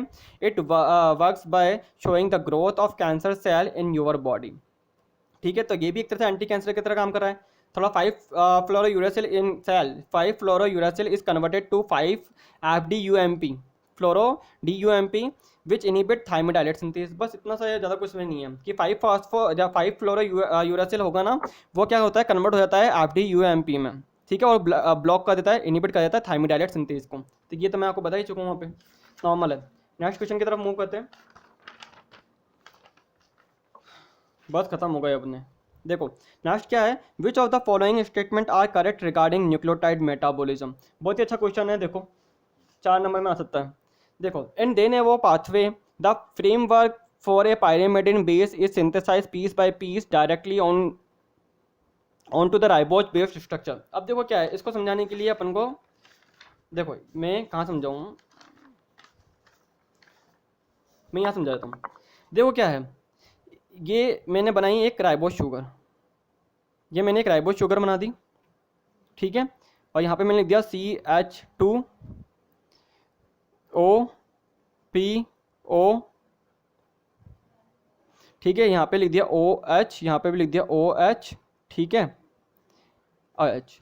अब देखो, जब भी मैं क्या करके जा रहा था, प्यूरिन का सिंथेसिस कर रहा था ना, तो प्यूरिन के अंदर मैंने सबसे पहले आपको बताया था कि यहाँ पे क्या आएगा, अमीनो ग्रुप आएगा। अमीनो ग्रुप कौन देके जाएगा, आपका अमीनो ग्रुप देने का काम था ग्लूटामाइन का। देन मैंने बोला था ग्लाइसिन आएगा, तो ग्लाइसिन अपना क्या है, CCN, ये अपना पूरा पूरा देके जा रहा है। ग्लाइसिन के बाद मैंने आपको कहा था, अपन इसको याद कर सकते हैं G। ठीक है, GGFG, मतलब पहले आपका क्या आया था, ग्लूटामाइन आया, ग्लूटामाइन से ग्लाइसिन आया, फिर आपका फॉर्मिल ग्रुप आया था, फॉर्मिल ग्रुप आएगा। ठीक है, मतलब यहाँ पे क्या था मेरा यहाँ पे अपन ने कहा था ना CH डबल बॉन्ड O, ये अपन ने बनाया था। देन आपका फॉर्मिल के बाद वापस से क्या आएगा, ग्लूटामाइन आ जाता है। ठीक है, तो ऐसा अपन यहाँ पे फिर क्या कर रखा था, अपन ने वापस से NH2 लगाया था यहाँ पे। ऐसे याद कर सकते हो आप इसको, मतलब क्या था, GGFG। GG मतलब मतलब रेस्पेक्ट दे रहे हो किसी को, GGFG मतलब, या आप बोल सकते हो G गर्लफ्रेंड G, कैसे भी याद कर लो, ट्रिक बनाओ कुछ भी। ठीक है। तो सबसे पहले क्या है, अगर प्यूरिन बायोसिंथेसिस कर रहे हैं तो सबसे पहले ग्लूटामाइन आ रहा है, ग्लूटामाइन के बाद ग्लाइसिन आ रहा है, ग्लाइसिन आने के बाद फॉर्मिल आ रहा है, फॉर्मिल आने के बाद ग्लूटामाइन आ रहा है। देन ऐसे एक सीक्वेंस में याद कर सकते हो आप इसको पूरा का पूरा कि कौन आ रहा है, और आप इसको पूरा का पूरा बना सकते हो। देन इसके बाद आपने बोला था इसके बाद क्या होता है आपका सी डबल बॉन्ड ओ, ठीक है, मतलब आपका कार्बोक्सिल ग्रुप आया था सी डबल बॉन्ड ओ, ठीक है। तो ऐसे क्या हो रहा है कि अपन इसको पूरा का पूरा फॉर्मेशन कर सकते हैं। तो आपका जो प्यूरिन सिंथेसिस हो रहा है वो पीस बाय पीस हो रहा है, और कहाँ पे हो रहा है, राइबोस शुगर के ऊपर ही हो रहा है। जबकि पायरिमिडिन का जब मैंने सिंथेसिस किया था तो पायरिमिडिन के सिंथेसिस के अंदर, पायरिमिडिन सिंथेसिस के अंदर हमने क्या करा था, सबसे पहले क्या है, बाइकार्बोनेट आयन को अलग लिया था, प्लस में ग्लूटामाइन को अलग लिया, जिससे हमने कार्बन में फॉस्फेट बनाया, एस्पार्टेट ग्रुप ऐड किया, एस्पार्टेट से हमने कार्बन में एस्पार्टेट बनाया, डाईहाइड्रो ओरेटेट बनाया, डाईहाइड्रो ओरोटेट बनाया, से ओरोटेट बनाया, ओरोटेट से फिर हमने इसको राइबोस शुगर के साथ में फिर इसको हमने क्या करा था, अटैच किया था इसको। तो इससे हमने जब अटैच किया था यहाँ पे, तो ये स्ट्रक्चर हमारी ओओटी डायलेट थी, ये स्ट्रक्चर हमारी ओओटी डायलेट थी, ठीक है। तो इस यहाँ पे क्या है, पीस बाय पीस नहीं बन रहा है, यहाँ पे अलग अलग बन रहा है, राइबोस शुगर के साथ नहीं बन रहा है, राइबोस शुगर तो बाद में आके अटैच हो रही है, जबकि प्यूरिन के अंदर राइबोस शुगर के ऊपर ही आपके क्या हो रहा है, एक एक करके सारे अटैच होते जा रहे थे। इसी पे ये क्वेश्चन है और कुछ नहीं है, ठीक है। तो यहाँ पे in de novo pathway framework pyrimidine base is synthesize piece by piece directly on to the ribose based structure. नहीं, राइबोस के ऊपर तो पायरिमिडिन का ही नहीं थे, वो तो पहले अलग अलग बन रहे थे, फिर बाद में वो राइबोस पर अटैच हो रहे थे, तो ये तो गलत हो गया। इन de novo pathway the framework for a pyrimidine base is assemble first, मतलब बेस तो पहले असेंबल हुए थे, सही बात है। सबसे पहले कौन था, ओरोटेट तक असेंबल होता, ओरोटेट से फिर हमने ओओटी डायलेट बनाया था, तो उस कंडीशन में हमने क्या करा था, उसको 5 फॉस्फर राइबोसिल 1 पायरोफॉस्फेट के साथ में कंडेंस किया था और ओएटी डायलेट बनाया था अपन ने, डन है। तो यहाँ पे पहले क्या हो रहा है, बेस असेंबल हो रहा है फर्स्ट एंड देन अटैच होते हैं राइबोस पे पायरिमिडिन के अंदर, तो बी सही है। इन de novo pathway the framework of purine base is synthesize piece by piece directly on to a ribose based structure, सही बात है, एक एक करके अटैच हो रहे हैं, बताया ना मैंने। सबसे पहले क्या आ रहा है, सबसे पहले ग्लूटामाइन NH2 आएगा, देन क्या होगा, सी एन ग्लाइसिन आएगा, देन फॉर्मिल ग्रुप आएगा, देन ग्लूटामाइन आएगा, देन कार्बोक्सिलिक ग्रुप आएगा। अभी भी यहाँ पे क्या है, यहाँ पे अगर देखा जाए C और N, यहाँ पे अब ये NCN में भी अगर देखें तो यहाँ ये वाला C देने का काम किसका था, टेट्राहाइड्रोफोलेट का था, ठीक है। और ये N देने का काम किसका है, एस्पार्टेट का है। तो दो रिएक्शन और बची हैं कि एस्पार्टेट भी आएगा और टेट्राहाइड्रोफोलेट भी आएगा। इसके बाद कौन आता है आपका कार्बोक्सिलिक CO2 के बाद कौन आएगा आपका, एस्पार्टेट आएगा, एस्पार्टेट के बाद कौन आएगा आपका, टेट्राहाइड्रोफोलेट आएगा। ऐसे करके आप याद कर सकते हो उसको ईजिली, मतलब यहाँ पे मैं बोल सकता हूँ कि हाँ CO2 आ रहा है, देन यहाँ पे कौन आएगा, CO2 आने के बाद एस्पार्टेट आ रहा है, एस्पार्टेट के बाद क्या होगा, टेट्राहाइड्रोफोलेट आ रहा है, ठीक है। तो ऐसे करके एक सीक्वेंस में ये पूरा का पूरा फॉर्मेशन करके जाते हैं। तो इन्होंने पीस बाय पीस होता है, तो ये सही बोल रहा है कि इन de novo pathway the framework for a purine base is synthesize piece by piece directly on to the ribose based structure, सही बात बोली इन्होंने। In de novo pathway the framework of purine base is assemble first, नहीं, and then attach to ribose, नहीं, पहले ये ribose sugar के साथ में बनते हैं, वो पीस बाय वो पहले बन जाते हैं बेस, पायरिमिडिन बेस पहले बनते हैं, बाद में आपके शुगर पे अटैच होते हैं। तो यहाँ पे आंसर क्या हो जाएगा, बी और सी सही हो जाएगा, ठीक है। ये आपके सारे क्वेश्चन क्या हो गए, सॉल्व हो गए। अप्रोक्स हमने कितने क्वेश्चन सॉल्व कर लिए हैं, अब हमने 84 प्लस में क्वेश्चन सॉल्व कर लिए। अगर 15-16 क्वेश्चन मुझे और मिल गए तो आपकी सेंचुरी कर दूंगा मैं ये न्यूक्लियोटाइड मेटाबॉलिज्म की, ठीक है। आई होप आपको ये समझ में आ गया हो, ठीक है। बहुत अच्छे क्वेश्चन थे, इजी पे थे, हार्ड भी थे, ठीक है। जहाँ भी आपको लगा कि सर ये समझ में नहीं आया, यहाँ पे थोड़ा डाउट लगा हो, आप क्या कर सकते हो, आप मुझे है ना कमेंट बॉक्स में भी लिख सकते हो। क्या आप एक काम कर सकते हो, आप टेलीग्राम ग्रुप ऐड कर सकते हो, टेलीग्राम ग्रुप में अगर आप ऐड होते हो तो वहाँ पे मैं आपको डायरेक्ट आपको है ना आंसर दे सकता हूँ, ठीक है। आप इंस्टाग्राम ग्रुप भी ऐड कर सकते हो, क्योंकि इंस्टाग्राम ग्रुप में भी मैं ना MCQ डालता हूँ। वहाँ पे थोड़े MCQ है, थोड़े बी सेक्शन टाइप में होते हैं, जिनको मेरे को लगता नहीं है कि मेरे को यूट्यूब पे लेके आना चाहिए। तो अगर आपको लगता है कि सर हाँ आप उन क्वेश्चन को भी यूट्यूब पे लेकर आओ, तो एक काम करो, आप एनालिसिस कर लो वहाँ पे कुछ क्वेश्चंस को कि सर हाँ हमें वो वाले क्वेश्चन भी चाहिए यूट्यूब पे, तो मैं आपको वो वाले क्वेश्चन भी यूट्यूब पे प्रोवाइड करवा दूंगा, ठीक है। वैसे क्वेश्चन भी हम यूट्यूब पे ले आएंगे। यहाँ पे मेरे को लगता है थोड़ा हार्ड लेवल भी जाना चाहिए, इसलिए मैं थोड़ा इसको ऐसे लेके चल रहा हूँ, ठीक है। अपना प्यूरिन एंड पायरिमिडिन पूरा खत्म हो गया है, बट अभी एक छोटा सा टॉपिक बाकी है, ठीक है। छोटा सा टॉपिक क्या है, हमें फॉर्मेशन पढ़ना है किसका, NAD का और FAD का। तो इस नेक्स्ट लेक्चर में हमारा क्या आएगा, biosynthesis of NAD and FAD। ठीक है, ये टॉपिक करते ही हम न्यूक्लियोटाइड मेटाबॉलिज्म को बिल्कुल ख़त्म कर देंगे। ठीक है, 10 पार्ट के अंदर हमारा क्या होगा, न्यूक्लियोटाइड मेटाबॉलिज्म खत्म होगा। ठीक है, आई होप आपको ये पूरा समझ में आ गया हो। ठीक है, ये अगर डायरेक्ट एमसीक्यू पे कोई बच्चा आ रहा है तो उनको बहुत दिक्कत आने वाली है। आप डायरेक्ट एमसीक्यू सॉल्व मत करना, पहले आप क्या करोगे, पार्ट 1 से लेकर के 8 तक देखोगे, देन आप एमसीक्यू देखना। ठीक है, आई होप आपको ये बहुत अच्छी तरह समझ में आया हो। लाइक एंड कमेंट कर देना। ठीक है, कुछ समझ में नहीं आया हो तो कमेंट भी करना। ठीक है सर, यहाँ डाउट रह गया है। ठीक है, ऑल द बेस्ट, ध्यान रखना अपना। ठीक है, और पढ़ाई टाइम टू टाइम करते रहना। ठीक है, बाय, टेक केयर।